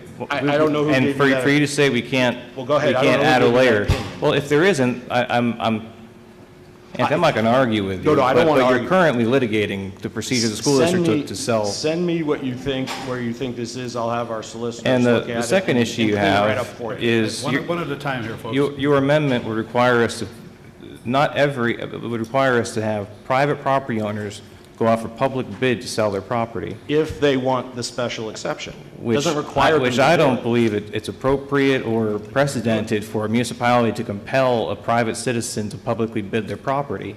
Then And that's fine. third, in the instance of churches, I believe we probably face some kind of constitutional challenge of infringement of religious liberties. Yeah. So that's why we didn't consider it. Personally, I know the Planning Commission discussed it. I was at that meeting. They did discuss it and did not recommend its approval to the supervisors. So then why not? And when- per well, review of Okay. whether or not our ordinance concurs with our comp plan, per the MPC, it's the county planning agency that we have to submit approval for, not a challenge or a potential purchaser of a specific property. And the county makes no indication that we are somehow violating our comprehensive plan. So we have followed the procedures of the MPC. I hear what you're saying. One, there's state law that supersedes all that, and that is nice that they haven't told you you're violating it, but our attorneys obviously feel they do, but I don't want to talk about that legal issue. You've got enough documentation on that. Two, if you feel that way about the private citizen, and I have a bent for the private citizen as well, then why not do that for public property? Because they're not private citizens. We're the private citizens. We own that property. So if that's the case, and you have a piece of property that's zoned a certain way and built around that neighborhood, understanding that this is really the high priority, is keeping our public areas public, keeping those green spaces green, keeping the integrity of these neighborhoods, because these folks, this is our biggest life savings typically is in our homes. And when the property values dip on this, when the public doesn't have an opportunity to have it go one for one laterally straight across, this kind of exemption, it causes nothing but that issue. When the solicitor for the Millcreek School District stands up and said, yay, this is going to help us sell buildings faster, that tells you right in a public meeting. That tells you right then and there what this is about. And you guys might not be complicit and say, yeah, that's great, we can't wait to do it. You know, I'm not calling it snidely whiplash or anything, but in this greater scheme of things, trying to get things in a proactive position, you might be being used a little bit to make this happen. So I've given my statements, I've given my requests. If you think there's something illegal about that, please send it to me. Any legal opinion, I'll be happy to have it checked by our experts, and they're really good. So again, I thank you so much for your time, and I do genuinely hope you have a pleasant evening.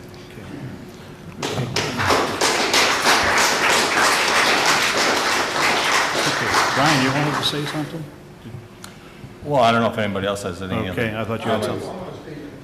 Okay, wait a second, sir. This young lady here, please, you had your hand up before. And thank you for the, Yes, we're all young. my name is Margaret Mitchell. I'm an academy graduate in 1949, and I was living in Florida when they closed my high school. And I could not take that last tour, so I have been, I'm going to say a victim, where I understand what you're saying about closing schools. And I didn't think anybody was talking to this microphone, so I'm going to try to see if I can do it. I'm kind of a female Trump, but I'm not quite as sarcastic as you. Okay. And you're much better looking, too. And, thank you so much. But it's what you look like on the inside that counts, not on the outside. I printed out this draft because I worked for the Volusia County Sheriff's Office for 14 years, so I kept up with the computer until 73. But every time you refer to something that was first established, I didn't want to have to go back and look it up and read it. So I wish that there were footnotes so that you could read what you're referring to and not have me have to look it up. And my statement is, if you hadn't sent, oh, you didn't send this out. No, not How us. come some of us got this and some of us didn't? So you piqued my curiosity because I am a great grandmother, and they don't happen to be in your school district, but in a very good one. So, okay, America, the home of the free and the brave. You have heard that since you were in kindergarten. I wasn't fortunate enough to go to Roosevelt kindergarten. Are we really free to choose the school we want our children to attend? A rhetorical question. Is this proposed ordinance due to the fact that the school board restricted the sale of Ridgefield to a charter school? It seems the school board, please don't interrupt me because at my age of 85, I won't be able to find my way back again. It seems the school board wants to force their choice on the parents who chose them to represent their choice and are paid by them through imposed taxation. Is that a choice or control? When companies and corporations try to keep control of how and where citizens could buy their products, our politicians passed antitrust laws. Protection or control.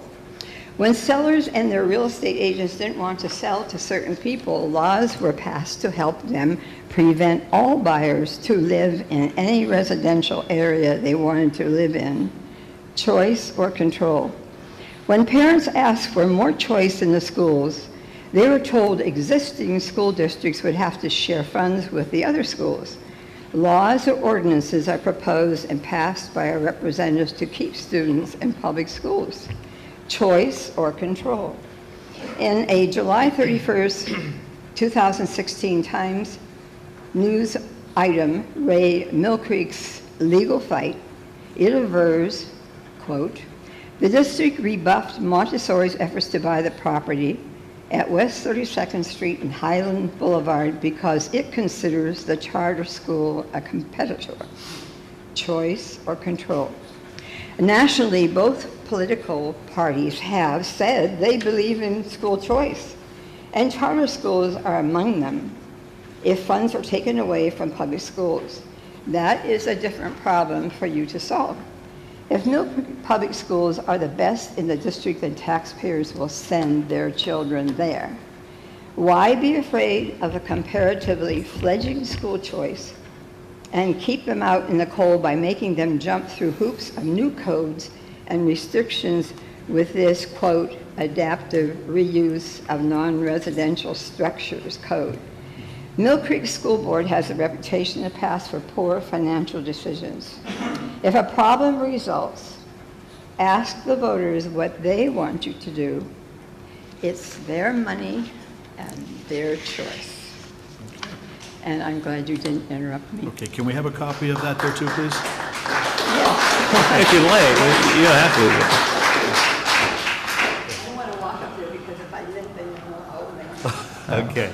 You know, ma'am, I'd just like to reiterate, towards the end of your statement, you mentioned adding new hoops for charter schools.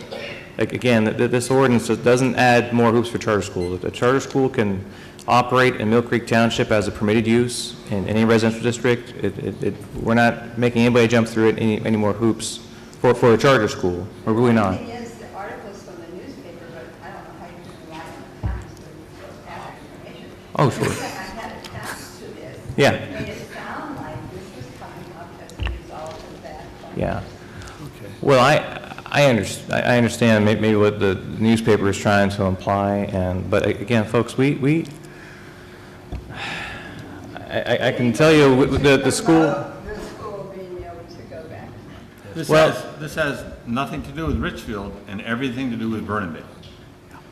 So, And any other building that would be in that category. well, I have another experience when you talk about putting Sure. things in places where you have residents. I used to live, when I grew up, in the 1200 block of East 28th Street. Do you know what was at 28th and Elm at the end of my block? See, you're too young to know. A school. The city dump. oh, Okay. The city dump was there, now we have the plaza with the Walmart. With the Walmart, yeah. And whatever else is there. And, Yeah. you know, as years go by, that's how it changed for me. So I have all this experience, I just want to know. Okay. Well, I just want to add on as far as hoops and criteria. I made For- up that phrase. No, but I think other folks have also kind of think that. The special exception, for example, if we had gotten it in place before the Vernondale decision, it would have required the school district to actually hire a traffic engineer and do a traffic study. I mean, we would have actually been putting more hindrances in place for the school district to reuse Vernondale than what they had when they went to the zoning hearing board and asked for a use variance. I actually testified at the zoning hearing board stating that we were working on a special exception and requested that the board actually utilize what we were working on, and they said, well, it wasn't law yet, so they wouldn't consider it. So, folks, again, the Richfield School can be reused right now with the existing processes that are in place with less restrictions than what we are trying to impose this evening. I can't state that enough. Can be reused as a business right now. As any business that the zoning hearing board decides to grant. So I just want to, I mean, you've got a bowling alley a couple of blocks down the street, and this is worst case, but it could be argued that 32nd Street is becoming a commercial street, and therefore it could be argued to the zoning hearing board that you could allow stores in that building. And I'm not trying to use scare tactics. That's a reasonable thing that could happen right now. And what we're saying is absolutely not, that these restrictions are in place to give more stringent guidelines to the zoning hearing board when they're considering these things. So right now, they could grant, really, I don't want to say anything, but they could grant everything you're concerned about and more right now. And we're trying to put criteria in place to restrict that. That's what we're trying to do. Okay. Okay, sir, I'm sorry, we've had a delay here. If you would, please identify yourself for the record. Yeah, I'm Jim Sanderson, Okay? and somebody touched on R1 or R, Yes. and I think most of the people here are here because they don't trust government, Okay. you know? Yeah, I understand. Now, I've had a situation, I live in residential, a fellow's running a motel, two motels, renting by the day. I went to zoning twice, last fall. We're gonna look into it. Nothing was ever done.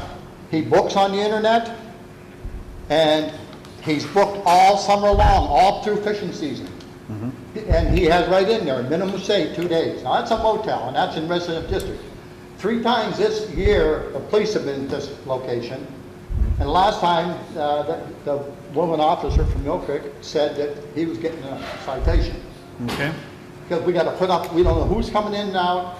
Okay. He rents, you know, nothing against the bikers, but we had them in there racing up and down the road when they were here, burning all kinds of fires. That's what they got the citation for. They were Okay. told they could do it, the people that were there, and then the neighbor called the police and they couldn't do it. Okay. But, you know, I don't know how or when they're going to take care of this problem, or they don't Okay. want to, or they're turning their head the other way. That's why I don't trust government. Okay. Mr. Sanderson? Sanderson. Okay. If you would be kind enough, please contact me tomorrow morning at the Township Okay. Building. I will look into this matter, see why it's not being And that's taken what care I of. was told. They said, if you can't Call get it me. from zoning, go to... Call me. Call me. Okay. Thank you, sir. All right, thank you. Okay. Okay, is there anyone else to speak on in regard to this ordinance that's before us? Sir, you're coming forward?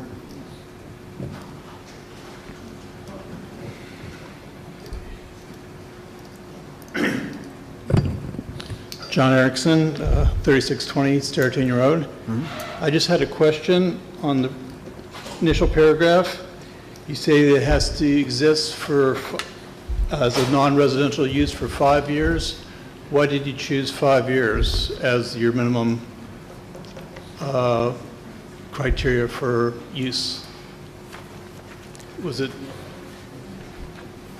Well, the intention of that was so someone couldn't come in and just build a school and then say, oh, by the way, now we're going to special exception. We could make that longer if you think. It was just, I think, I'll say that number is probably arbitrary. okay, I was just wondering if it was an arbitrary... As a deterrent from As a deterrent from putting in a building? a school and then turning into, and asking for special exception. Okay, okay, thank you very much. That's Thank you. Thank you, sir. Is there anyone else to speak in regard to this proposed ordinance?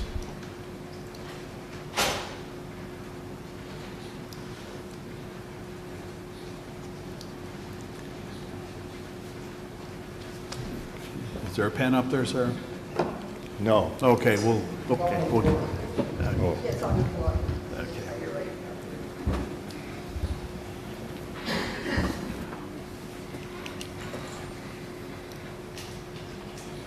My name is Gerald Sheldon. Okay. I live at 1115 West Gore Road in Millcreek. And I do not have a prepared speech for you here. However, I wanted to start off by telling you that I am not a lawyer. I'm not a school board director. I do not live near Ridgefield School. My only connection with Montessori schools is that when our children were small, one of them happened to go to a Montessori school in Silver Spring, Maryland. It strikes me, it strikes me that this whole subject never came up until there was a problem with the Millcreek schools not wanting to sell one of the schools, I think Ridgefield or Vernondale, to a Montessori school. And I don't know if that's because the Millcreek, I mean, you say it's not, has nothing to do with Ridgefield School, yet the Millcreek schools don't seem to want to have to compete with Montessori school. Now, my opinion of Millcreek schools is they're pretty good schools compared to the other schools I see around, and particularly with some of the schools in the inner city. However, I just would like to bring up the fact that you say they're going to make, like, I guess, spot zoning for these exceptions you have on the list here. I have not seen anybody, I mean, there are people in this audience here who moved where they live in Millcreek because it was close to a school that their children can go to. One in particular, I think, moved close to Vernondale School as a 5-year-old child. Now there's no Vernondale School. Sad. I don't know any of these businesses on your list here would be put into a neighborhood would attract people to move in toward it, like a lawyer's office or something like that. I mean, they're not going to draw people in, so therefore, if you don't keep a school when it's very possible to have a school, you are downgrading the potential for property values to at least stay the same as they are, if not go up. And I think that pretty much sums up what I have. I think I support pretty much most of what the other people here have said tonight, too. Thank you very much. Thank you, sir. Thank you, sir. Appreciate your comments. Okay, is there anyone else that wishes to speak on this matter?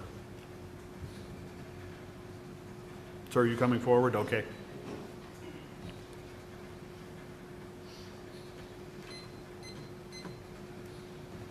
Okay. If you Before would I please begin- identify yourself. He's bringing the Sure. pen back up to you there.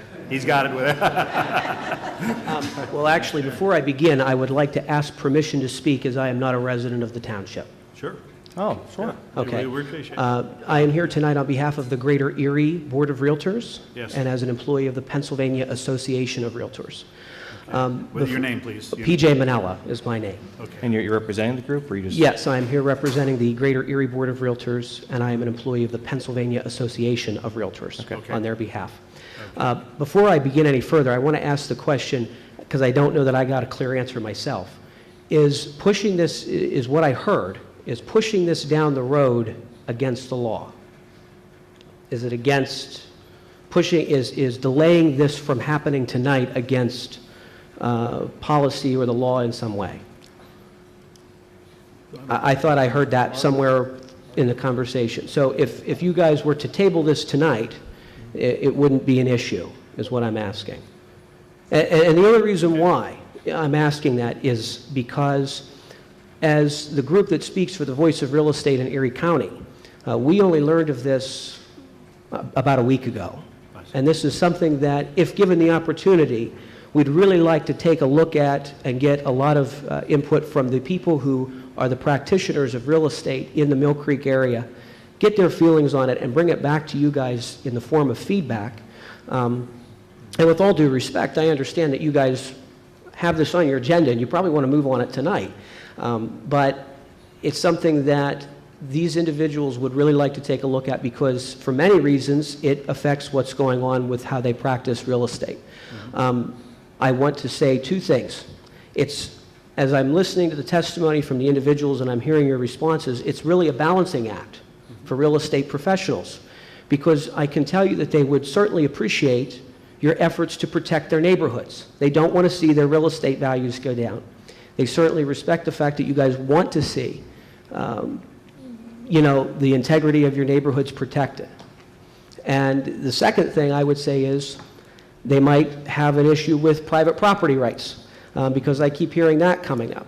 So what I'm saying is that they haven't taken a position on it yet because they just like to take a look at it. And so I would respectfully ask you, as a board, to maybe think about just tabling this a little bit longer so they could get your feedback on that. Okay.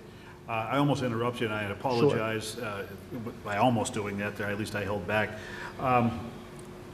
Are you a representative, are you a sales agent? Or I am not a licensed realtor. I am a government affairs director. Government affairs director. Right. With that board, it is my job to make these connections with you guys. So you're not an appraiser either? I am not permitted to be either and work for the association as a government affairs director. Now, if I understood you correctly, you mentioned about declining property values. Are you talking about the neighboring properties or the value? Are you talking about the neighboring properties?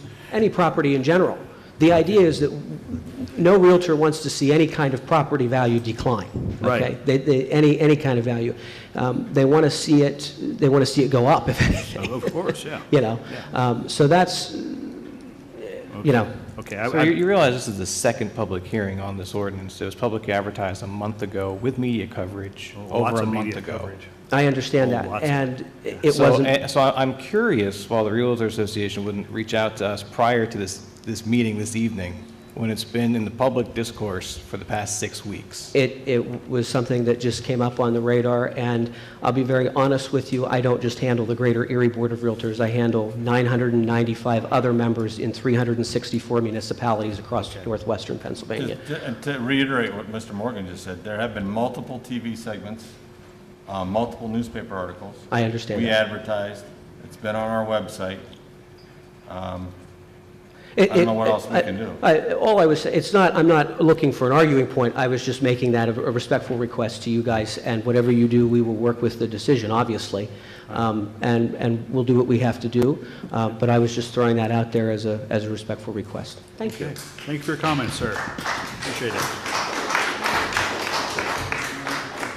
Okay. Is there anyone else that would like to speak on this matter? I'm going to say it a second time. Is there anyone else that would like to speak on this matter? You're going to give us a shot, right? Oh, I might. Okay. Sir, if you would please come forward.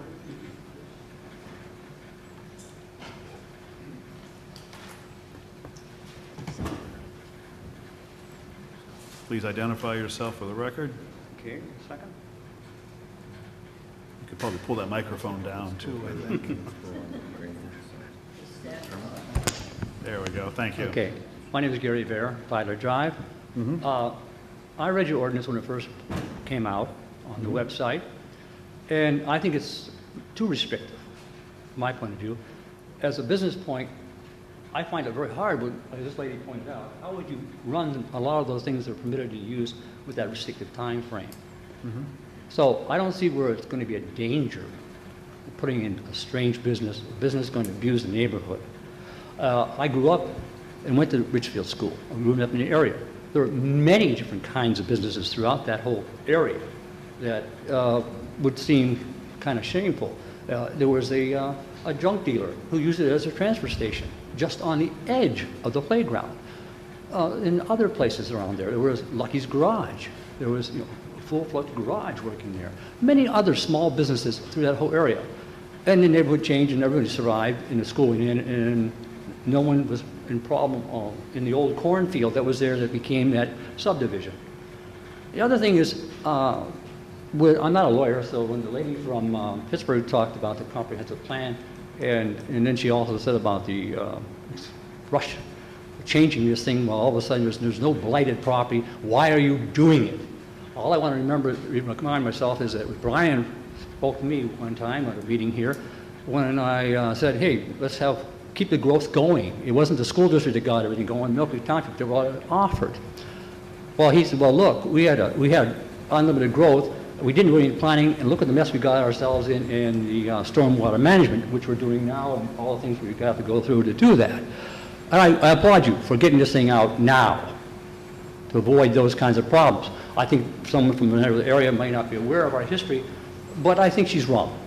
She can come up with all the legalese she wants, but it's plain wrong for the residents. And that's my points, 2 points. The third point is the comprehensive plan. The comprehensive plan is just that, a plan. If you look at what it says, it doesn't say this is what it's going to be. Everything has to admit to this thing. I heard that once before from the Montessori lawyer who was here first, and we came in to speak on that.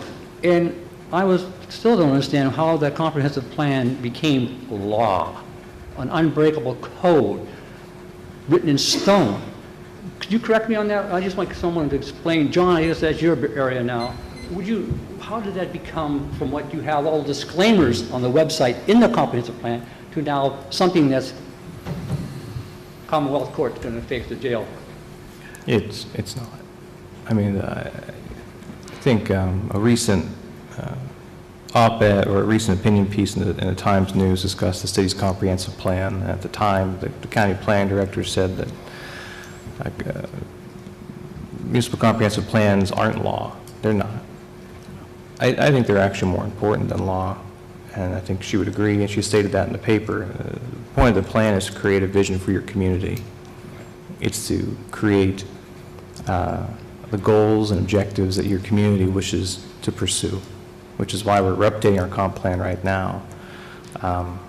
But I would also say that this ordinance does fit the spirit of our comp plan, and the county plan department has said as much. So I don't want to say comp plans aren't important. They are very important. But I'd also say that this ordinance is within our current comp plan, and it was one of the primary issues that the Planning Commission wanted us to address with the new comp plan, was how do we prevent blight? The comment about we don't have blight and vacancies yet. The city of Erie thought that too for a very long time and put their head in the sand for a very, very long time. And now they have a comp plan that states they've got 4,000 vacant and blighted structures. And I don't want our township to even start going down that road, and unfortunately we kind of are.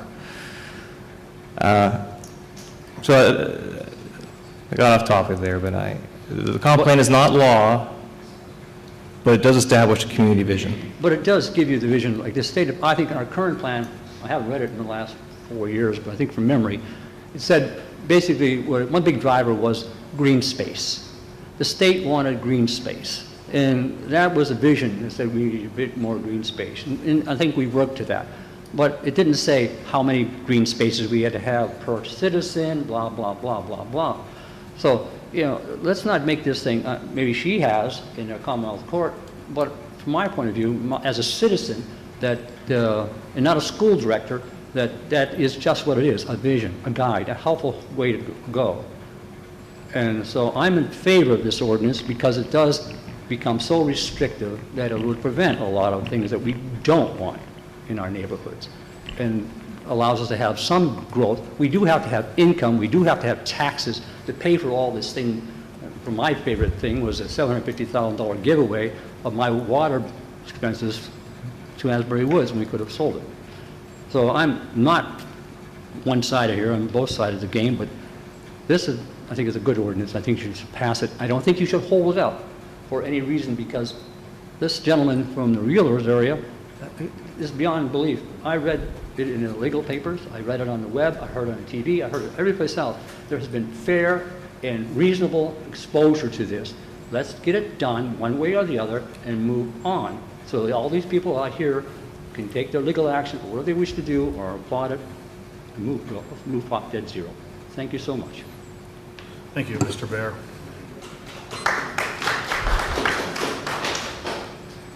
Okay, I'll have one last call for anyone else wishing to speak on this matter. Okay, being none, testimony's closed on that, except for the supervisors. Brian, do you want to start first? Sure. Okay. One of the speakers referred to people moving into a neighborhood so that they would be close to a school. When you buy a house, there's no guarantee that that school is always going to be a school. A lot of people bought their houses by Lakewood School, the park now. Montclair is now the Montessori. Bell Valley on Norcross Road is now a printing company. Tracy at 6th and Peninsula, a lot of people wanted their kids to go to Tracy. That's an empty lot. Mount Carmel, from what we understand, is going to be closing, so the folks over in that neck of the woods, over in Bell Valley, are probably going to be disappointed when that happens. The old Asbury School at 38th and Asbury, that was a wonderful grade school for a number of years. That moved out on Sterretania Road. And Vernondale. A lot of people bought their homes down in northwest Millcreek because they wanted their kids to go to Vernondale. Now that's where Voices for Independence is located. So there's no guarantees, obviously, by the school district or even by the parochial schools that buying your home by a school is going to be a permanent thing. You're kind of rolling the dice, unfortunately. I understand the thinking, but it's just not a guarantee. What this ordinance is trying to do is protect the people who did buy their homes by a school so that something unseemly doesn't happen. Some other business locates there that you don't want, and we're trying to protect that from happening, as we've stated many, many times tonight. And I'm going to make this brief, but this has taken up an awful lot of your supervisors' time this week. Yeah. It's a mailing that went out for whatever reason to people in Fairview and the city and some of Millcreek, I guess. But it went out to a bunch of people who started calling us and sending us emails. And it was terribly misleading. People called us because they thought that a bar was going in next to their house. So there's an empty lot down the street, and that's going to be somebody actually said a Coke plant. And I don't mean Coca-Cola. I'm talking about a Coke plant. Like down on the Bayfront. Down on the Bayfront. They thought. I also work there. So this obviously misled a lot of people. And we got a lot of emails and a lot of phone calls. And I'll give John and myself a lot of credit here. We spent most of the last 4 or 5 days responding to those phone calls and emails individually. When we did, That's your job. I understand that, but we have a lot of other things to do too. And this has taken up at least 8 hours a day. Only notice. Well, again, In the newspaper about it. well, again, I can show you the newspaper articles. There's been multiple From newspaper back in articles. July, and I mean, I'm sorry, I'm interrupting you. Well, there's been numerous newspaper articles. We've been interviewed on television. All of us have. It was advertised in the newspaper. It's been on our website. We apologize that this is the only way you found out, but we did everything that we could to get the word out. And if you missed it, I'm sorry. But, and not everybody got this. No, they didn't. No, but maybe that's a good thing that not everybody got it. But I'm going to give you a brief sampling of people that wrote emails to us saying, vote no. You work for us, vote no. I voted for you, now you vote for us, you vote no. Just very simply, vote no on this ordinance. And then we wrote back and said, this is what the ordinance actually says. Go to our website and take a look at it, read it, and then see what you think. And almost to a person, I mean, we got dozens and dozens of emails similar to this. Millcreek Supervisors, I agree with the idea that we ought to make it easier for structures to be reused rather than left idle. For this reason, I think you should vote yes on the zoning proposal. Another one, thank you for the information. It has clarified the issue. Thank you for letting me know the information about the ordinance. After reading it, I think I was misinformed with the mailer, and please ignore my first email and vote as you see fit. Another one, my husband and I are encouraging all of you to vote yes on the adaptive reuse of non-residential structures. We read most of the pertinent material and frequently asked questions and feel that it makes good sense to do this. Another one, I'm actually in favor of the adaptive reuse of non-residential structures. It would put these properties back on the tax rolls for the good of the township. I think some people are too fearful of change. Another one, as a long-time Millcreek Township resident and taxpayer, I urge you to vote yes on the adaptive reuse of non-residential structures ordinance.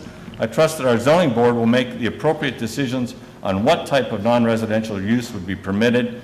Let's continue making decisions that will benefit the entire community, not just a select few. Thank you, Brian, for clarifying how the ordinance will affect our community. The mailing information was very misleading. I see now that there would be restrictions and safeguards in place for the use of the empty buildings. I agree, leaving the buildings empty could present a blight problem. Okay, you get the point. I have one last one, though. A woman called me who lives down on Clifton Drive, an elderly woman. She was going to actually try to make it to the meeting tonight. An elderly woman called, and she started out by saying, vote no, this is a terrible thing. I don't want, she used the tavern, I don't want a tavern next to my house. Where do you live? I live on Clifton Drive. Are there any... One block on Clifton Drive, that would make a difference. Are there any churches or schools on your street? No. Well, then you don't have anything to worry about. This doesn't even apply to you, much less the fact that you couldn't have a tavern moving into a former church or school anyways. But what about this thing I got in the mail? This really frightened me. I was afraid that we were going to have businesses moving into our neighborhood. And I went on to explain that she didn't have the internet, so she couldn't go to the website. So I went on to explain what the ordinance actually says. She started to cry. She was nearly hysterical. She was crying because she said, and this is a quote, "Why do people try to confuse elderly people like me?" She was upset because somebody sent this out, somebody who won't own up to it, sent this out trying to confuse people, particularly the elderly. And she was very upset about it. I didn't make up that story. If somebody wants her name, I'd be happy to give it to you because she said I could. But that's the stuff that makes people not just distrust government, the gentleman said he distrusts government, but what about the people that sent this out? Don't you distrust them a little bit? I do. So with that, I'll turn it over to whoever else wants. Mr. Morgan, you're next. I'll wrap it up when you're done. Well, as I mentioned, I served in the Millcreek Planning Commission for 4 years. And while I was on the commission, I wrote an op-ed about this very issue when a group called Process Data Automation first tried to purchase Ridgefield. And the op-ed, I think it's still on Go Erie if you want to look it up, was that we need public input, that we need to have these discussions, we need to find compromises, we need to work proactively on these issues in Millcreek. And I campaigned on that last year. I wrote op-eds about it last year. And if you want, what I guess when someone says the odd timing of this, I can tell you the timing of this is because I got elected. That's the timing of it. I had the opportunity to make decisions and work for my community when I took office in January, and I'll take full responsibility for this ordinance, full responsibility. I'm a professional municipal planner by trade. I've worked on these issues for a long time, and you know, if someone wants to question my motives or my integrity, I don't know what I can say to change your minds. This is a common sense piece of legislation that I am confident is going to protect our neighborhoods, not damage them. And I believe that it's worth voting on. And when the time comes, I'm going to make the motion. And folks, I have tried my level best to spread the word about this to our community. I really have. I've done a media circuit for the past 6 weeks trying to spread the word on this. I've done social media for the past 6 weeks trying to spread the word on this. And you know what? I personally informed the Montessori group, myself. Mr. Perillo wasn't even aware of this going on until I personally brought it to his attention. So I don't fear scrutiny, and I welcome public comments. And as far as the mailer goes, I'm glad it went out because it gave me an opportunity to talk to dozens of residents these past few weeks to explain to them what I'm trying to do. And every single person except for one, I can tell you, I won them over, and they thanked me for it. And so I'm going to rest easy tonight making that motion this evening, folks. And I regret if anyone in this room thinks I have motives other than what's best for our community. Thank you, Mr. Morgan. Okay. I'll back cleanup on this one here. There's several things that, first of all, many of you may or may not know, but Mr. Morgan and I don't always agree on things. This is one we totally agree on, and I support this ordinance all the way. As a person who's worked in code enforcement for many, many years, I understand and know the problems that blighted buildings, vacant buildings that can't be reused. I know the challenges that are faced by those owners of the buildings. There's several things I wanted to touch on.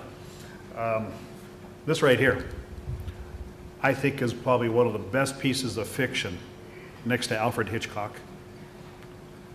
The master of horror himself, what did he do?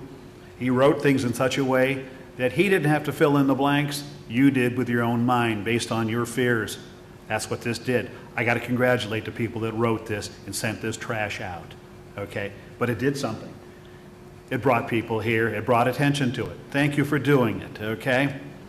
Pardon the sarcasm, but I mean it. This is crazy. We got a letter here from Mrs. Tagg's law firm. And she brought up the points here tonight. The ordinance constitutes illegal spot zoning. I ask you to read the cases. I'm not a lawyer, first of all. Let me qualify that. And I have stayed at a Holiday Inn once in a while. I also stayed at other hotels. The ordinance constitutes illegal spot zoning. No, it doesn't. Sorry. The ordinance does not further the mission stated in the comprehensive plan. The comprehensive plan, according to Acts 67 and 68 of 2002, requires that we amend the comprehensive plan. That's what it requires. So we can use our current plan right now and amend it to include this in it. The ordinance serves no legitimate purpose. I think it does. It's to make sure that these buildings find a reuse instead of falling into oblivion, because that's what could happen. And I'm not going to try to scare you folks. Just wait to see what happens when you have a building next to you, it's not being reused. The ordinance is procedurally invalid because it constitutes a map change. Once again, we're not rezoning. The zoning districts remain the same for those buildings. Of course, the neighbors intend to challenge the validity of the ordinance. Okay, and also finally, you requested personal notice regarding the MPC. We did satisfy that, I think, because I sent it to you as a registered email, and you got back to me saying you received it. So I've got that on the record there. One of the things brought up to me, and I think also with Brian and John, is the fear by people that any reuse of these buildings would cause a decline in their property values. So what did I do? I went to two experts that I think would have the information on that. One is the county assessment office. And I asked them, I said, if there was a building reused, a school or a church or something reused in a residential district or one of these pursuant to this ordinance, would it do anything to the value? They said, it's on a case-by-case basis, but you have to prove there's a detrimental effect by that. What is far more detrimental is a dilapidated building. This is further opined by Mr. Merrill Smith, who is a real estate appraiser in Edinburgh. Took somebody from outside of Millcreek Township. I asked him about it. Based on the question about values of properties, I said to him, pose the two questions here. Based upon your experience as a real estate appraiser, is there substantial evidence that repurposing of former schools and churches located in residential districts would have a detrimental effect on property values? Second question, further, does the presence of a vacant school or church in a residential district with very little chance of being repurposed have a greater detrimental effect on neighboring properties? In essence, does the longer it remains unoccupied have an increased negative effect? To both of those questions, he answered, you have to prove it. You have to take it and you have to prove it in some sort of manner. There's no way. So the fears that are being put in there by that flyer, that your property values are going to go down, that you're going to have some undesirable use next to you, totally unfounded.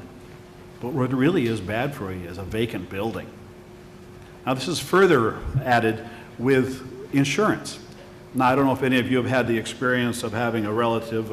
My father passed away a few years back, and I had to handle his estate. Due to the fact that the estate was taking a little longer, the insurance for the house could not be remained in effect after 1 year. Insurance companies will drop you for no reason other than the fact it's a vacant house. It would have been better for me to rent the house out. I didn't do that because we didn't know how much sooner we would get the estate settled. But I had to pay an excessive premium to keep that house insured. Vacant properties are not good. We, as supervisors, are trying to find a responsible and sensible reuse of these buildings. Despite whatever somebody else may tell you, no, you're not getting a junkyard, you're not getting adult entertainment, a tavern, retail sales, none of that, folks. It's in the ordinance what's going to be if we approve this ordinance tonight, or if we approve it next week, or whenever we do that. So I think I've gone on a rant there for that, so pardon me, but I've got to tell you, these are my gut feelings about it. We are residents of the township too, the 3 supervisors. We're also residents. We would be affected by this too. And I don't think that any of you would think that we would do something that would harm us too. We also have relatives in Millcreek Township. I wouldn't do anything to harm them. So I know somebody, I don't think the gentleman's back there anymore, but doesn't trust government. Well, believe me, that's how that flyer worked. It took on a basic premise, people don't trust government. So put that fear into their head that we're going to do something really dumb. Folks, please give us a break. That's all I've got to say. Now, thank you. I'm going to call for a motion to whatever you guys want to do. If it's to act on the ordinance, if it's to table it, whatever you want to do, I'm all ears. Mr. Chairman, for the reasons I've been stating all evening, I would move that we adopt ordinance 2016-10. Okay. Do I hear a second on that? I will second that. Okay. Mr. Morgan, how do you vote? I vote yes. Mr. McGrath, how do you vote? Yes. And I also vote yes. Thank you.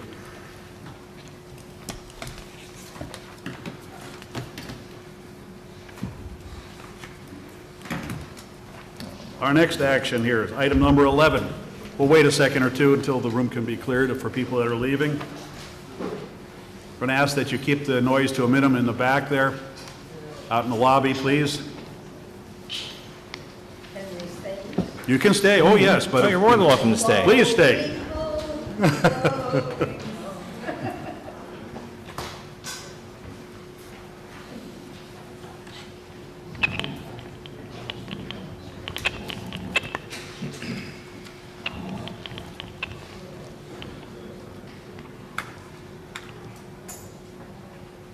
Okay, item number 11, catch basin replacement project, change order number 1. Rick Morris, back to you.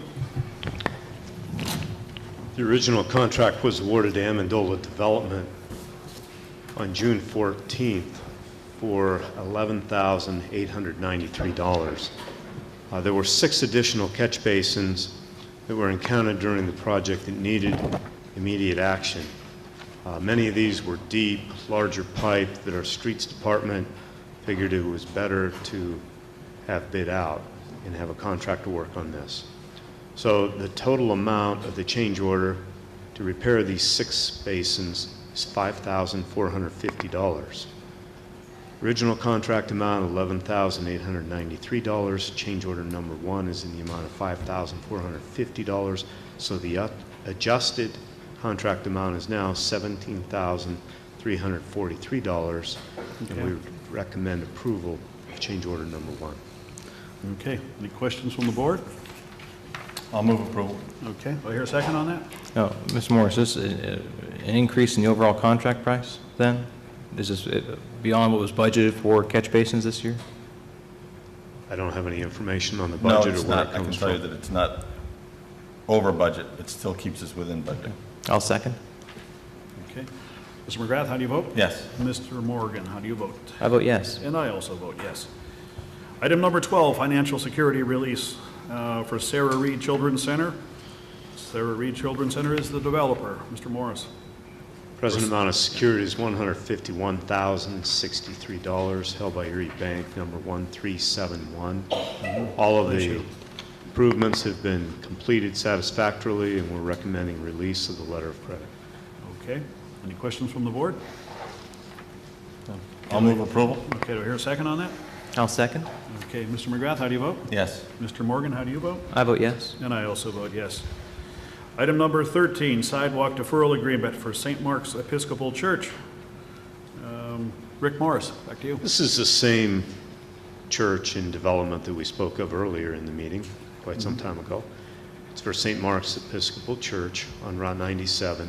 There are no sidewalks in the vicinity, and we're recommending approval of the sidewalk deferral agreement.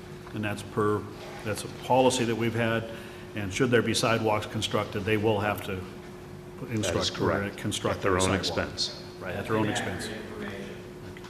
Sir, please. Okay. Any questions from the board?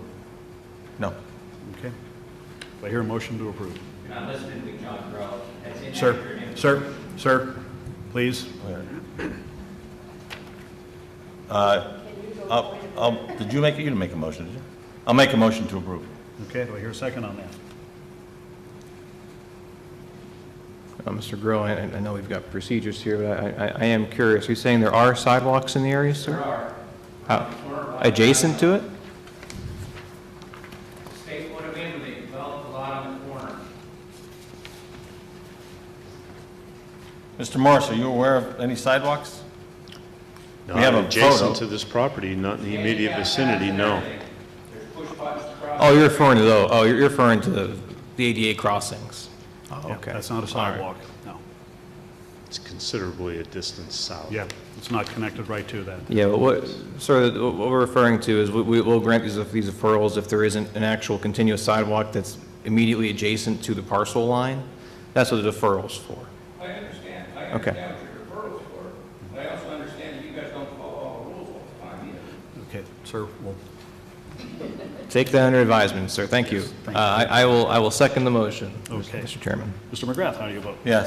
Point of order or question of order, do we follow the rules of, Robert's Rules of? No, we do not. Oh, okay, so you just tell us what you're doing and we Okay. listen, Okay, Mr. McGrath, you voted yes. Yes. Mr. Morgan? I'm going to vote yes. Ma'am, just to clarify, at the top of the agenda is your opportunity to comment on agenda items. So we don't take public comment on every single agenda item individually. It's at the top of the meeting. If you have an issue with certain agenda items, you can come up and talk at the very beginning of the meeting. Mr. Grow asked for comments on agenda items. That's your So opportunity. you don't have to have discussion for the Right. motions you're making, you just make the motion and you vote on it? That's Is correct. that what you're telling me? For public comment, yeah, but we ask folks to have that discussion at the very top of the meeting on any agenda item. So in this instance, if a resident wanted to discuss the sidewalk deferral, the appropriate time for us procedurally is at the very top of the agenda. The only issues we take comment on at that time are zoning issues and land development issues. Sorry, I don't mean to confuse you, sorry. Okay, you seconded? Yes. Okay, Mr. McGrath, how do you Yes. vote? Mr. Morgan, how do you vote? I vote yes. And I also vote yes. Item number 14, stormwater management agreement request for Whispering Woods subdivision 7B.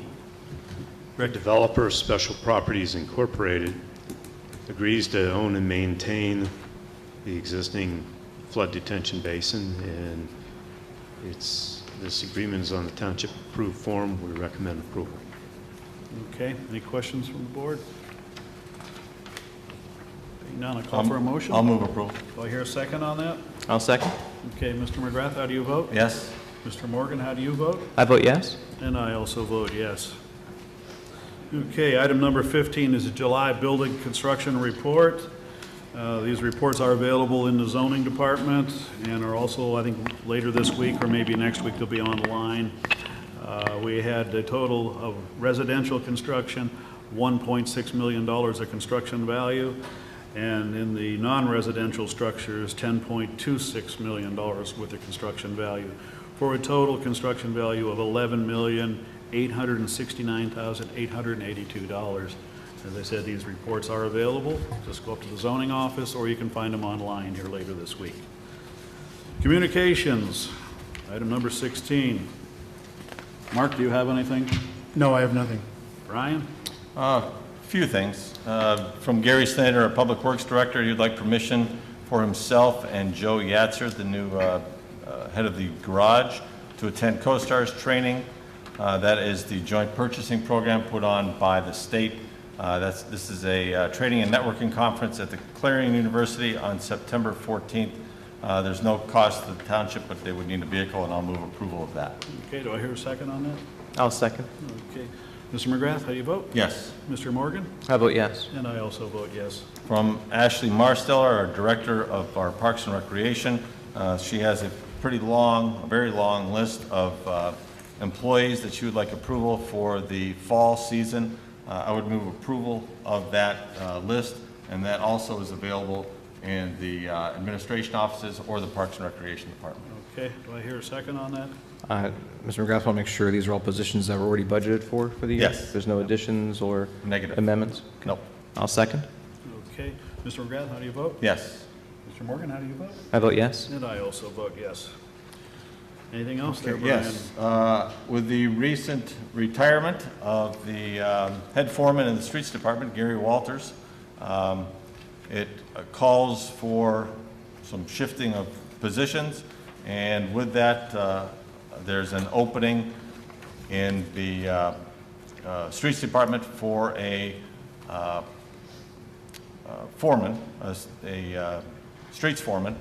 And we have a recommendation from Diane Lyons, our Human Resource Director, that Dean Carlson be hired as the new Streets Department foreman at a rate of $60,964.80 per year. He's currently a streets laborer. He's worked there for 6 years. Before that, he worked for Norfolk Southern Railroad and as a construction foreman for CDB Builders. And I would move approval of that appointment. Okay, do I hear a second on that? I will second. Okay, Mr. McGrath, how do you vote? Yes. Mr. Morgan, how do you vote? I vote yes. Okay, and I also vote yes. You're going to do the resolution. Yes, I'll do that. That's all. Yeah, that's all. Okay. I have one item here, and that comes from Millcreek Township Sewer Authority. And this is addressed to Millcreek Township Board of Supervisors, 3608 West 26th Street. The reason is a Millcreek Township Sewer Authority Board vacancy. Dear Supervisors, the Millcreek Township Sewer Authority accepted the resignation of Mr. Leon Johnson, a 24-year member of the board, at its meeting on August 18th. Mr. Johnson's resignation was received and effective August the 6th, 2016. Therefore, please consider eligible individuals to appoint to the Millcreek Township Sewer Authority to fulfill Mr. Johnson's term, which ends December of this year, end of this year. So we will have to put somebody in on an interim basis there. So that's just to accept that resignation. I don't know if we have any names yet. We'll probably bring that up at our next meeting to. We're looking for candidates. Looking for candidates. Anybody willing to serve on the Sewer Authority, please let us know after the meeting or give us a call. Okay, that's all I have. Thank you.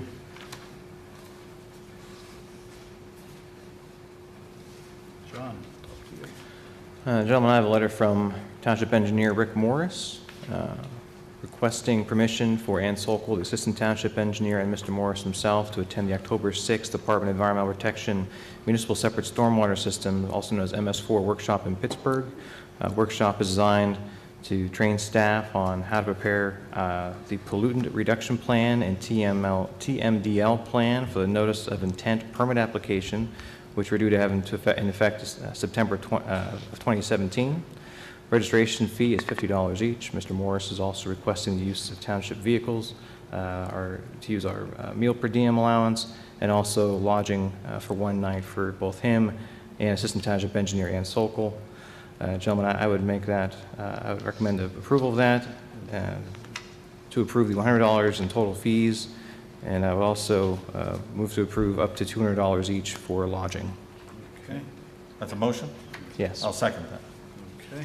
Just one quick comment, and this just has to do with the state not having classes up in this area. So this is an additional expense because somehow the DEP does not feel Erie County or even Crawford County is a worthwhile location to hold one of these classes. Pittsburgh is the closest we can do it, so that is the reasoning behind it. So anyway, Mr. Morgan, how do you vote? I vote yes. Mr. McGrath? Yes. And I also vote yes. Mr. Chairman, I also have an issue that we tabled at the last meeting. I don't believe it made it onto the agenda. So for members of the audience, if you have any questions, it is not on the agenda, so we will call for public comment on this if you have any questions. Our contracted bridge engineer, Mark Corey and Associates, at our last meeting requested an extension for his contract of 12 months to do preliminary engineering work and final design for the Old Sterretania Bridge Replacement Project, which is a PennDOT funded project. At that time, I moved to table that until we got more information from PennDOT. Since that time, myself, Mr. McGrath, our township engineer Rick Morris, did meet with the engineer and discussed with PennDOT as far as the reasoning for the extension. We're satisfied that it's worthwhile to grant the 12-month extension to Mark Corey and Associates to complete design work, and it does not incur any additional costs, so I would make a motion that we approve the extension of that contract by 12 months to September 5th, 2017. Okay. Do I hear a second? I'll second that. Okay. Any public comments, since that is not on the agenda? Okay, being none, we'll move. John, how do you vote? I vote yes. And Brian, how do you vote? Yes. Okay, and I also vote yes, too. Anything else there, John? I've got one more announcement, Mr. Chairman. The last few meetings, we've talked about working with Summit Township and PennDOT and the County Planning Office to perform a transportation and land use study along Route 99, or commonly referred to as Edinburgh Road, to plan for future traffic issues and try and get ahead of any kind of traffic or land development pressures that might exist on that corridor. We've been in negotiations regarding the price of that study, and we have, let's just say PennDOT has agreed to fund the study 100%, so it will not cost any local match on our behalf. So I would make a motion that we approve the scope of services for that study and enter into an MOU with PennDOT and Summit Township and the County of Erie to conduct that study. Okay, I hear a second on that? I'll second that. Okay, Mr. Morgan, how do you vote? I vote yes. Mr. McGrath? Yes. And I also vote yes. Okay, anything else? Okay, Mr. Shaw. Oh, I'm sorry, did I cut you off too quick there? I think that's it for me. Okay, sorry. Mark, anything? Yes, only thing I have relates to the codification of the township ordinances, and this is more in the nature of an announcement as opposed to any action the board would need to take. Over the last year or so, the township has been codifying its various ordinances in an effort to make the ordinance more usable, understandable, and available to the public. The township's now at a point where it will be enacting an ordinance to adopt that codification, hopefully at its meeting on September 27th of 2016.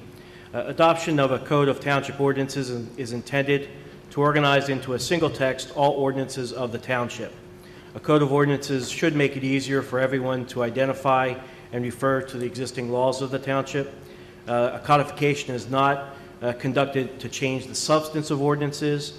It's simply adopting the code of ordinances is generally in the nature of correcting existing regulations to conform to current ordinances and procedures. So the intent is not to change any existing ordinance, but to simply put them in a codification so it's easier to use and easier to find. Copies of the proposed code and of the ordinance which would adopt the code will be placed on the township's website as soon as they're in final form, and hopefully not later than August 31st of 2016. We want to try to have it out there in the public long enough so folks can have an opportunity to review it and look over it. The code will be available through a link that will be available on the website. Hard copies of the ordinance as well as the code may be examined at the office of the Township Secretary. The Township also will be publishing the required notices for the adoption of the proposed ordinance, but again, we wanted to make this announcement during this meeting to give citizens more time to view the codification before the September 27th meeting. Can I add something, Mr. Chairman? Yeah. In layman's terms, what we just passed tonight was an ordinance, looks like this. Right now, we've got piles of these. What codification does, it actually puts them all into one document that's searchable, that has an index, so it's easy for folks to actually look up the laws of the township in one concise resource rather than digging through a bunch of PDFs or piles of paper and trying to find the ordinance you like. Is that pretty accurate? Yes, that's accurate. So that's all we're doing. Not changing anything, just reorganizing. It's a lot easier for folks to search through the laws of the township. Okay. Anything else then, Mark? You all done? That's all I have. Okay. Cheryl, anything? Rick Morris? Chuck Pierce, anything? Okay. Mr. Chair, if I can take one more, I really apologize, folks. I forgot something about, with all the other issues going on in Millcreek the past few weeks.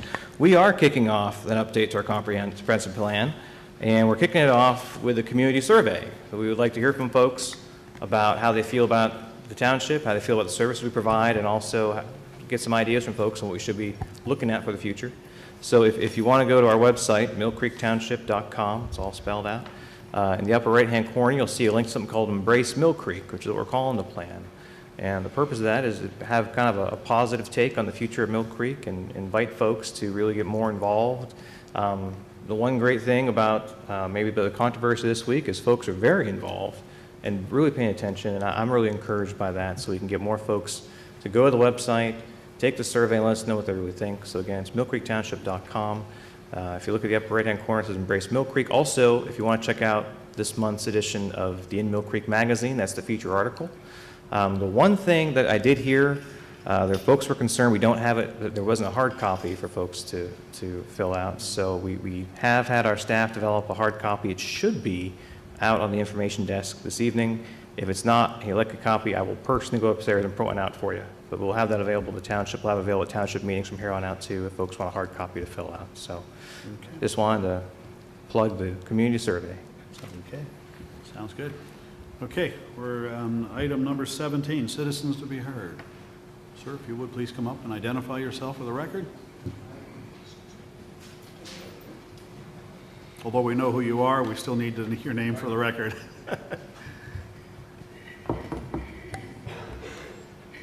William Storton, 4505 Tulane. The reason I'm here is 2 weeks ago when we had that terrific rain, Yes. I flooded for the 25th or 30th time since the 80s. I've started, well, to give you some background, once they put in White Pine, I had terrific water problems. Before that, none. Groundwater coming down, and then the township put a sewer right behind my property line, about 8 feet, and that just pumps out the water. You wouldn't believe it. The groundwater coming down. Well, first of all, I went to Bob Whitanic. He was the engineer at that time. I said, Bob, I got a big problem. And he said, don't worry about it. It's a 100-year rain. And I believed him. We've had about 25 or 30 cents. So the next contact I had was Bill Dunnigan. He actually came up, looked, and he said, hey, they did not put, there was supposed to be a drainage ditch. They never put it in. They didn't enforce it. So I'm getting all this groundwater. What I did, I got a contractor from the city, came out, and we put in 330 feet of French drains and 3 sumps. I got 2 in the house, and I actually got a sump that I'm sumping my backyard, and that runs 365 days a year. Doesn't freeze, it's down in the ground. And I said, Bill, what should I do with all this water? He said, just let it run off the top. Well, I did. This was late fall, and it flooded the street. And then when it started getting cold, it was an ice skating rink. The township had to continually send a truck up there with salt because of the ice. I didn't request it, but as soon as the weather broke in the spring, the township put a storm sewer right down to where my pipe is. I got 8 feet of storm sewer in front of my house. The rest of it, we don't have it. So, but it's livable. We can use the backyard most of the year, but before I put in the drains, it was unusable. It was always wet. But this drain pipe, it's a 24-inch drain pipe that's 8 feet behind my property. Like I said, 25 or 30 times at least since the middle 80s until present, it overflows, and most of the time it'll blow the cover right off. It blows the cover off. And This last storm, 2 weeks ago, it got about 30 or 40 feet wide, and it's about 2 feet deep. And it's running between my house and my neighbor's. The water ran all the way up to my house, flooded my neighbor's basement. The neighbor on the other side flooded his garage. Across the street, the water ran all the way up to their house. So when it got light, I went down on Filer Drive. There's a tube that goes under, and it's plugged bad. So I went home. I came back about 4 or 5 minutes later. Township had a truck and a front loader there. They filled up half a dump truck with what was clogged in there. Now, I used to call up like once a year, and they'd come up and clean it out. Well, I didn't call since 2014, but this was at least 4 or 5 feet thick. I mean, this wasn't like a month or two. This was a long time. And the last time I called in, I said, why can't you be proactive and check these? And I was told, we don't do that down here. That was the response I got. And then I've had a call in when the cover blows off the sewer, and have them come up and put it on. A lot of kids, well, not a lot, but there are kids that play back there. And there are several kids that walk past there to and from school. Well, school's starting in 2 days. But, you know, why do I have to come to a meeting? I've complained at least 15 times to the engineers, and I've got nothing. Now, they took this 5-foot creek and they condensed it into a 24-inch line. It's just not big enough. You know, what am I going to do? I raked up 3 garbage cans worth of stuff out of my backyard after this.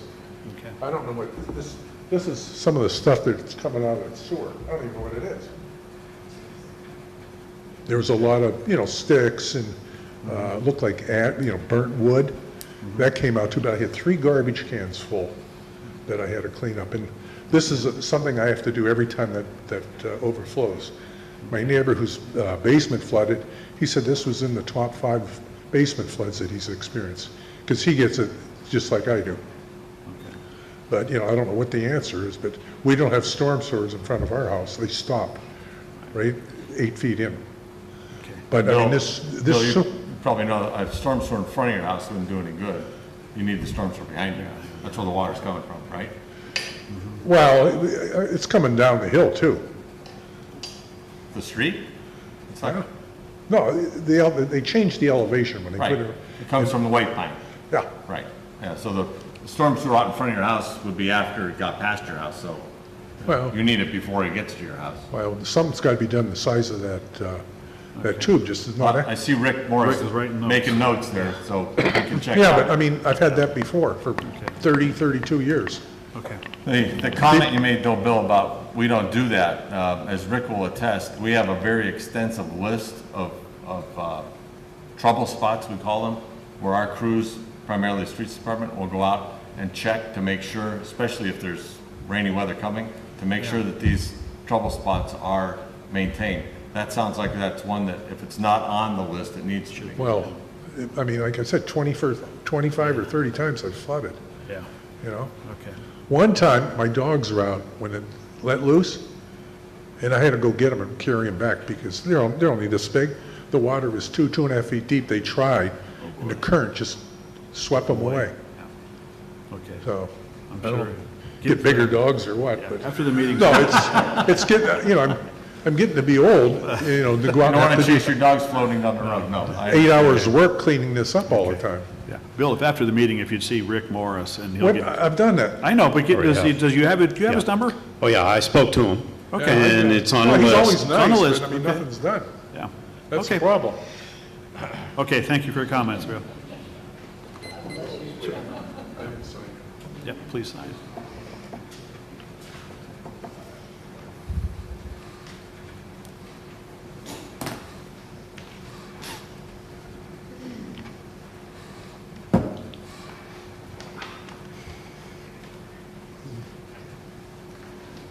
I'm Chris Altonon. I'm the fire chief at Bell Valley. I live on East Gore Road, and we're both going to speak a little bit here. Okay. I'm Jeff Skanecki. I'm the president of Bell Valley Fire Department. Before we get to the topic at hand, on behalf of the firefighters from Bell Valley, we'd like to thank Mr. Grove, Mr. Morgan, and Mr. McGrath for the parking lot. I know if John knows what we went through last year, we had estimates from the general contractors for just minor repairs of $40,000, and we had quite a concern over the last 2 years with the National Night Out of the safety factors with the kids in particular. So this is going to go a long way towards making everybody quite relaxed for the next year. I'd also like to thank the members from Westlake who are here in support for us. The purpose of our attendance this evening is to put into motion alternatives that the Millcreek Township supervisors can discuss for funding a replacement pumper for Bell Valley Fire Department. What specific information in particular is needed by the township to make an informed decision.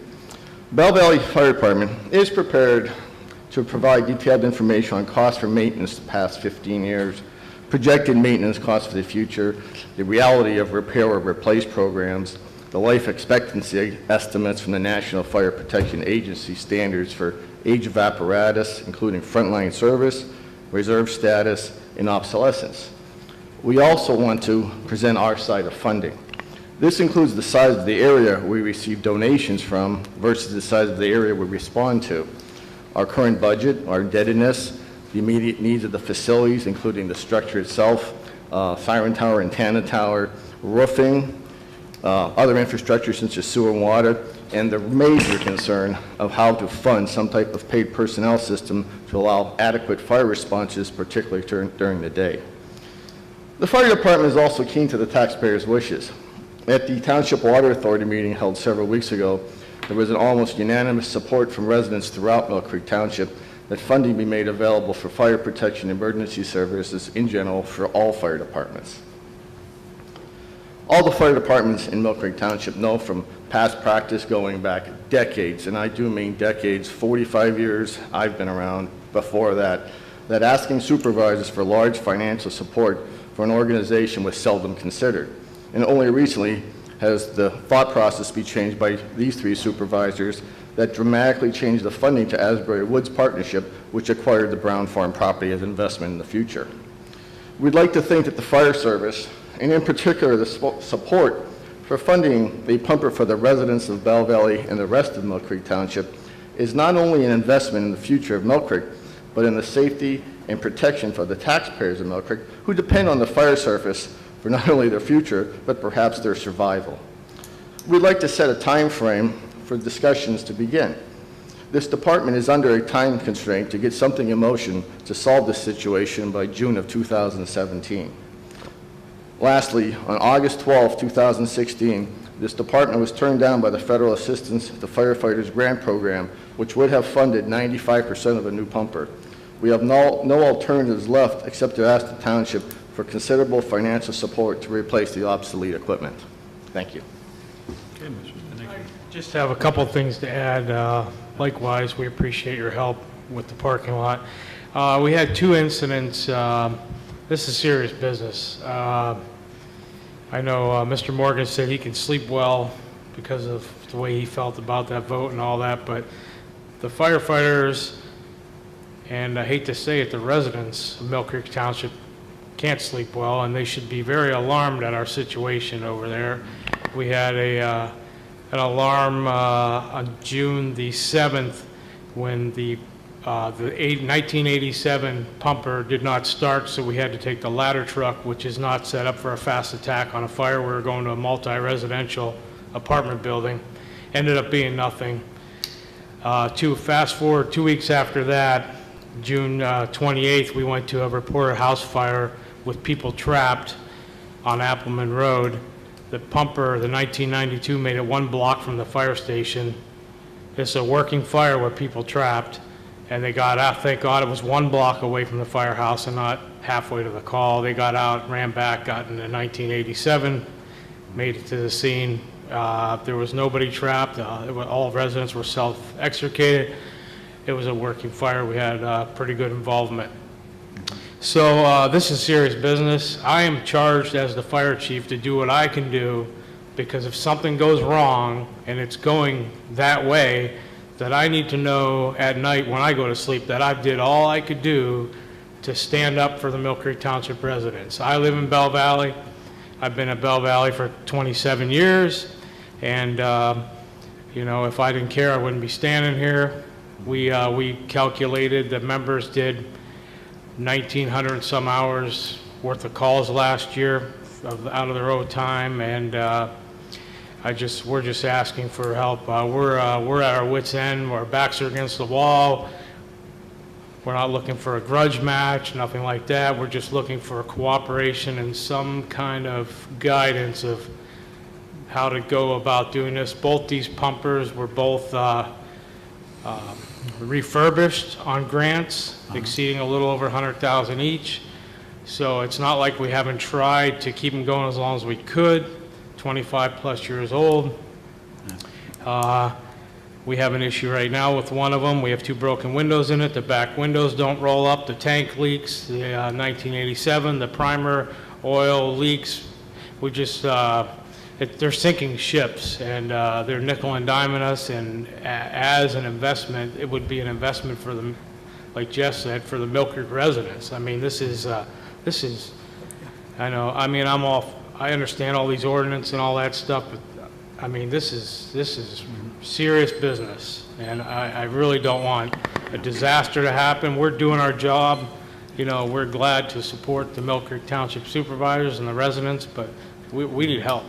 So, thank you. Okay, if I could comment there, gentlemen, and I appreciate your presentations that both of you made. Of course, as you know, that there's talk about forming a fire commission, and of course that would require a lot of things with the 5 companies that we have here work together. Not that they don't work together already, but look at it as a township fire department rather than the individual fire departments. That's one of the things. If we're talking about somehow helping with funding all of this equipment, not just yours, but anyone else that may have a need down the road. I think we're all very much aware of the needs of the fire departments and the services you provide at no cost to the township residents, and by no means is that blowing smoke. That is a fact, no pun intended there. It is something that people don't realize. If we had to have a paid fire company here, look at your police budget, your fire department would be about the same, possibly even more. Our police budget is around $10 million, so you could figure that maybe $12 million for a paid company. And that's a real fact. So, yeah, I go ahead. do apologize, but I do understand about the commission. I was going to bring that up. I go to all the fire chiefs meetings, all these workshops and everything. Unfortunately, this time's ticking, and we can't wait. We can't wait for a commission to get together and all that. This needs to be moved on. I thought you just said you need it by June 17th. Pardon me? You need it by June 17th? Well, we would like to have the truck by then, and it takes around 8 months when you order it to receive a pumper truck, about 8 months. Right. Okay. One of the things. What was the grounds for being denied your grant that you applied for? I'm sorry, I didn't hear you, John. You were denied a grant. I'm curious what the grounds were for the time. Right. After 9/11, the federal government funded at, I believe it was a rate of $880 million strictly to fire departments for anything and anything under the sun, including brand new apparatus, equipment. You name it, it was funded. I believe Westlake just got the grant here last year for $144 for new SCBA. We've applied for that same grant 4 years now, and we've been turned down each time. One of the problems with the grant program is that the $880 million is now $300 million, and you still have 20,000 departments asking for money. So the chances goes down every year of anybody getting anything. Now, we have been fortunate. We have gotten, in fact, one of the refurbs in it was 11 years ago, paid for the one refurb, all right? Yeah. Well, we've gotten some other things. The June 2017 figure is the 25th anniversary of the newest pumper. And NFPA, which basically writes the rule book for the fire service, says at 25 years, you give it away to a museum because it's the only thing it's good for. Now, because we've done so much work over the past, and volunteer fire departments are not hard on equipment like municipal departments. That's why they look like they're so new. But you can see what happens. The attrition is now the simple age of the equipment. The windows being broken, it's actually hard to get windows replaced because they don't make them anymore. All right, so that's what we're faced. Somebody's going to inherit in South America a very nice pumper because that's where all this stuff goes because they have no standards down there. They're just happy to have four wheels and something that rolls forward, not necessarily under its own power. So that's where all that stuff ends up going. But the standards is to maintain certain requirements for the township for ISO rating, the class, and the city of Erie just got the class 1, so we all know about that. So that's what affects all that. Okay. Jeff, I'll just throw this out here, and I'm speaking for myself. I would be happy to meet with the board, with the board of directors and the members of the fire department, actually with all of them. As you guys know, I'm the liaison to the fire department, and but I'm not going to guarantee anything, okay? Is there a solution? I don't know. I know that now is a time we need to be doing things. That's why the commission is being considered. However, that doesn't solve your problem right now. I'm very much aware of that. I think we're all aware of that. What can be done in the meantime? Is there a backup? Can you get help from Brookside or Cool Hose to help you out? I know you guys run assistance when there's something at the casino. When there's an alarm condition, one of your members said, oh, you guys get automatic tap out on that. Right now, we go from literally, I believe, Walbridge Road to Zook Road on a first alarm basis. Right, oh yeah, I know. That's our apparatus responding. Yeah. Yes, I know. And you keep in mind, I'm a member of the 9 to 9 team here too, so I know where we run, so yeah. One of the things that you might want to pull back out of the archives is the 2006 fire study that was done. Brian was part of that. And one of the things that brought up, like literally the first thing was replacement apparatus funding in 2006. And at that point, the consultants recommended $411,000 a year be put inside into a reserve account to pay for replacement fire apparatus. Well, as I Have said, the fire departments done that? No, that was the township was supposed to do that. How much we provide in LST? Just for everybody's information out there, that was 2006, and shortly thereafter, we incorporated the local services tax. Right. And that provides $700,000 a year for the volunteer fire department. Right. So the departments could have budgeted that for equipment, right? They could have, and some may have, I don't know. Actually, that's where all that money is going right now to pay for apparatus and equipment right now. The problem is it's right for $160,000, $162,000 per department. That's the problem, is that the loans are so long to pay for this apparatus at $700,000 average. That's the average price of a pumper right now in Millcreek Township, all right? They go up from that. It just isn't enough. Well, then what you're saying is the $700,000, and I agree with you, the $700,000 a year that the township contributes probably needs to be increased again. Exactly, and it doesn't have to be a huge number to make apparatus payments, because it's, I mean, I think that Mark here can make some estimates. Even a bank loan right now, municipality is about 3.2% is what I looked on the internet. And at $750,000, it's literally $7,200 a month. So you're not talking hundreds and hundreds of thousands of dollars to departments again. You're talking small incremental chunks of it. Now, again, we looked at selling the apparatus. Right now, the retail value of the 87 pumper is now worth $5,500, literally through a broker. It's worth the motor to take out of it because it only has 45,000 miles on it. That's it.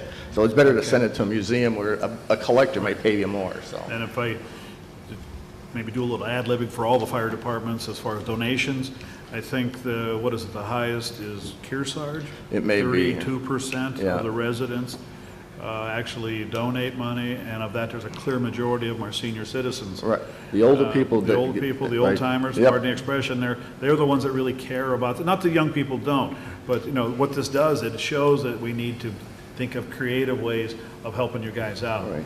And I know that three-letter word. The transient population, we have 20% of our residents are renters who really have no financial stake and no plan to stay when you're going to Barron College after 4 years. That's right. Across the street. That's the situation. Okay. There is no money from those. Okay. And yet you still provide the same protection. Okay. We've had 3 fires there already. Yeah. Let's communicate tomorrow or on Thursday and see what we can set up. Okay. Right. Like I said, I'm not guaranteed. I want everybody to know there's no guarantee. I want to sit down, figure out what solutions can be done. And that's where we want to start with this. That's all I can say. Well, but I'll say a little more than that. 2 months ago, we had our meeting on a public hearing on the Water Authority sale, and we had I believe it was the chiefs collectively said they wanted to get together, and also said they're going to develop a capital list for us to consider. That was 2 months ago. Is there a collective capital improvement plan? We submit, yeah. We submitted our list to the president of the Chiefs Association. I don't know if it ever got to this level or not, but I think Never got here to me. we were the only ones, I Would've come think, to to me. submit it, but we did submit it for the pumper. Sure. It was, we can resubmit that if you'd like Please. to you folks. Send it to me. Okay. Jeff will email it to everybody. Well, what I'm saying is I'd like to see every department's capital budget, Okay. capital improvement plan, so we can solve this problem collectively, comprehensively, and not just one department at a time, one pumper at a time. I believe the study reference also indicated that we actually have an excess of apparatus township-wide that might not be allocated as equitably as would be recommended. Right. So there's other things we need to consider and look at, and really, as far as the time frame goes, I think the earliest we'd have to budget it for next year. So if it's going to be 8 months, you're looking at August. We got 4 months until the first of the year. I would suggest the departments get together and really hash out a plan in the next 4 months to present supervisors for us to consider for funding requests for 2017. One of the issues with, again, because it's not one fire department, is getting 5 fire departments together even, all right? And John's been through that more than anybody else. I think the fire departments have a better chance of coordinating with each other than us forcing you to, right? Well, we have the power of the purse. I think the new chief might want to be involved, the police chief, maybe he can arrest them and bring some of their guys here, you know, that has been going on for 40 years and will probably go on for another 40 years. Hopefully the next generation will have a little bit better success together. I'm just letting you know, and I don't speak for the board, but me personally, I would like to see an actual capital improvement plan collectively from the departments before I'll consider funding requests personally. I will address that at the next Chiefs meeting. Okay. Thank you. Thank you, guys. Appreciate it. Appreciate the work you guys do, and all our firefighters everywhere in the township, everywhere. Thank you. Is there anyone else for public comment? No. Okay, this gentleman here first, sir, if you would wait. My name's Richard Adams. The board here, or at least Rick, at one time had sent me a letter about this water management, stormwater management. In reference to? His concerns, the Episcopal Church. Okay, St. Mark's. We acted on it earlier. Maybe earlier in the meeting you voted and you approved this Sidewalk deferral. plan. No. Yeah, well, sidewalk deferral later, yeah. The plan. The land development plan was, yes. Yeah, we called for public comment. Were you like getting here, Mr. Adams? I was. All right. But my concern is, you talk about transparencies, and I say you guys don't always do what you say you're supposed to do. We have protocol that's set up on how this is supposed to work. So we had a planning commission. They sent a letter. I went to his office. I looked at the plan. I came to another meeting that you guys had here. I talked to both John at a different time, but I talked to you, John Morgan. Yeah. Okay? And I asked why there's no elevation and there's no engineering on this storm water. It's not a big deal, really. I'm not trying to stop the church from having their addition by any means. That's not my intent. But I want to know how you guys can issue a building permit before you have even approved this, and you just approved it tonight. And you say that there's transparency. You just did something without even asking us. How do you do that? Asking who, sir? The people. You've set up laws and regulations and rules to follow, and you're not following them yourselves. You're telling the citizens to follow rules. But you issued a building permit before you even had an approval of the plan. Rick, could you address that? Would you address that? Sure. The church is on a hill. That's got nothing to do with the law, Rick. Yes, it does. Well, yeah, Rick, I guess what I'm asking is procedurally, is there a building permit issued for this Yes, project? there was. Okay. And I'll explain. Church is on a hill. Some of the runoff goes to the north, some goes to the south. The land development plan that was on before the board tonight is for the majority of the flow to go to the south. The north is already That's not how the handled permit was by applied a for. simplified method, and for that reason, a building permit was issued for a very small addition on the north side.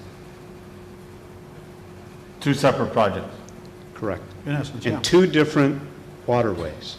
Okay, now eventually it all gets into Millcreek, but by two different paths. That's why building permits were issued on the north, because that water is controlled independently of the south. Okay. So that's how due process So the works? land development plan that was approved tonight was not connected to the building permit? That's correct. It's Okay. different. It's separate and distinct from the north portion. It was shown on the LDP. Does the zoning permit reflect partial permitting? Or did you just issue a building permit and say go? No, the building permit is for the addition on the north side. So that's what the permit Has says. It's separate, independent stormwater management system. It can't be. If you've made an application for a permit for this addition on a building, unless you have specified that it is independent north and south, then you're making things up, right?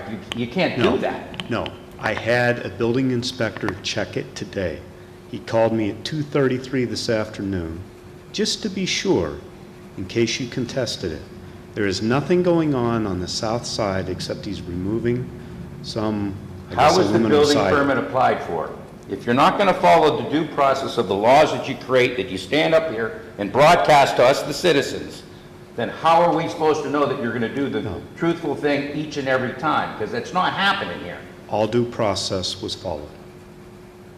You believe all due process was followed? Yes, I do. I left you a phone number for you to call me, and you didn't call me. And You I've passed not- the building permit through. I asked John to call me. I left a message for you. I sent you boatloads of emails that you're going to tell me went to some spam or something that you refused to answer. Mr. Grove freaked out on me when I was up in the office because you don't want to, you guys don't want to be Mr. Adams, transparent. Mr. Adams, I spoke with you at length at the Planning Commission meeting, and I did receive your phone calls, and I apologize that I haven't responded to you yet, but as was discussed earlier this evening, I've been inundated with phone calls regarding an ordinance that was supposed to be voted on this evening that was more pressing. And so I dealt with those issues first, and I regret that I haven't gotten a chance to get back to you. I'll give you a call tomorrow. But that's all I can do is apologize for not returning your call.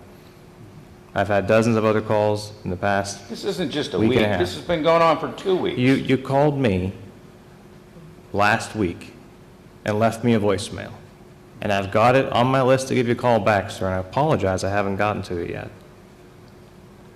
I too have one, and I have many people that I've been unable to get back to because of all the flooding, and as busy as I and others have been. You're just one of the many. You're the government. You're to follow due process. You created laws. Right, and my created township rules. engineer and my solicitor are insisting to this board that we have followed due process, and I'm going to rely on the professionals we have here on staff. So you're just going to put me on ignore? Are you going to call me tomorrow, John?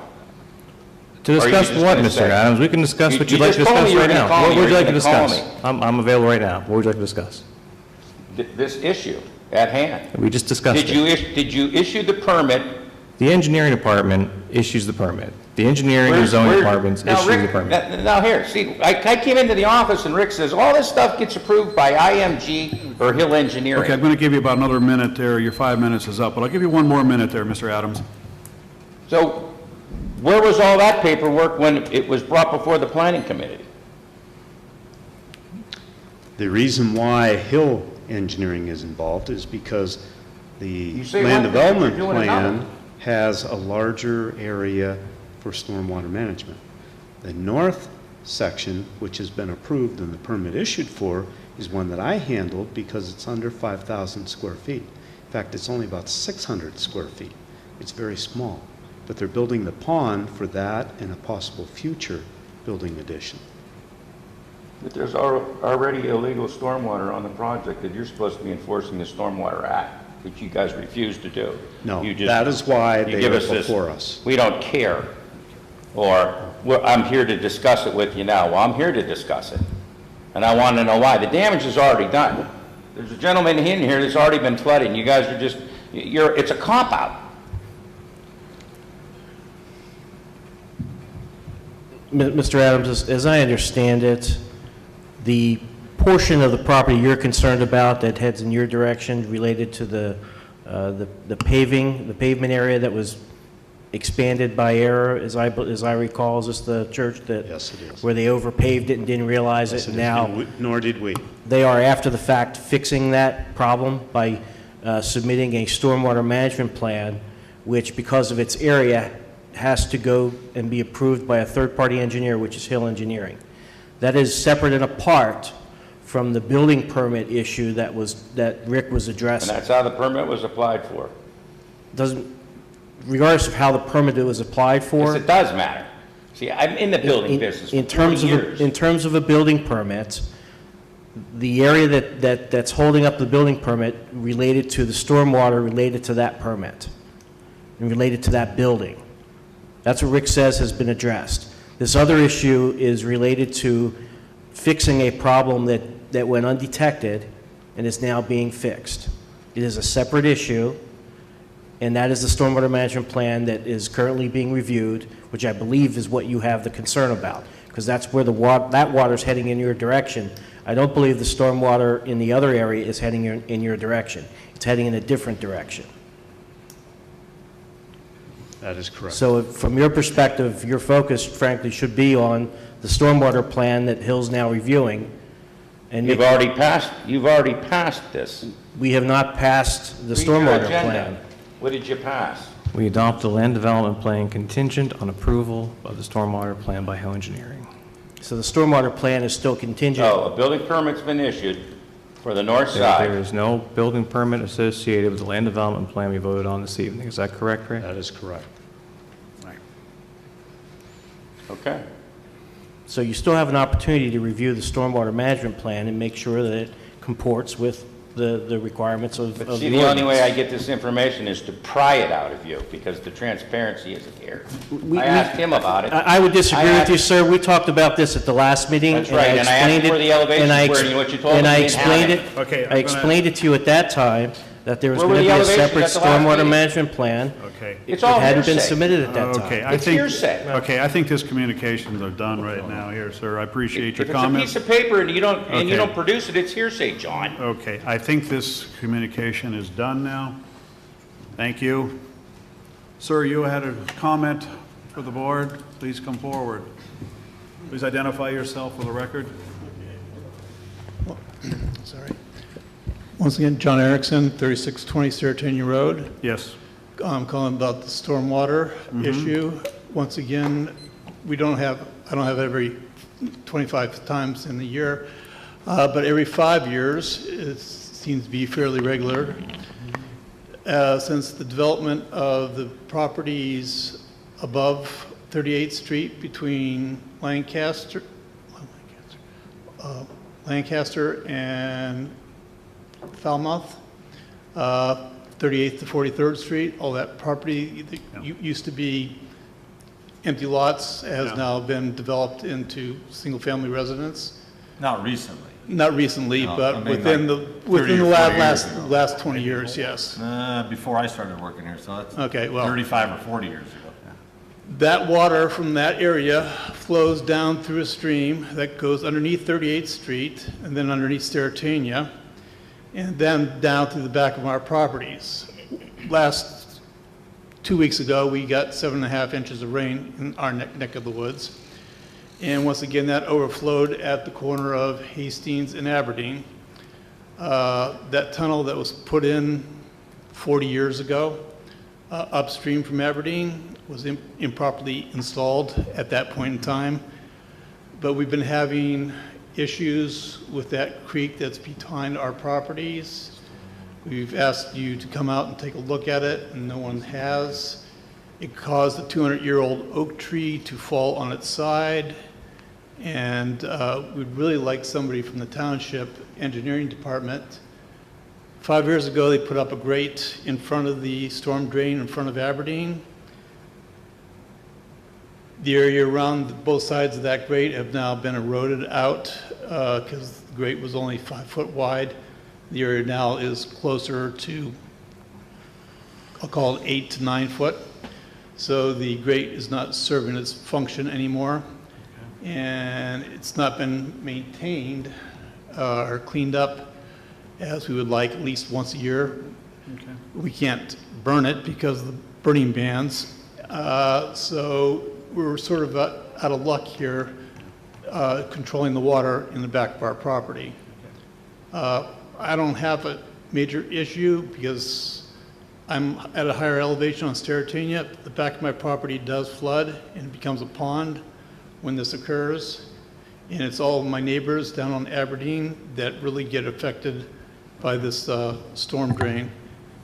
We had requested somebody from the engineering department come and take a look and clean that area out. Thank you. Okay, thank you. If you would see Mr. Morris after the meeting, he'll get some more information from you. Thank you.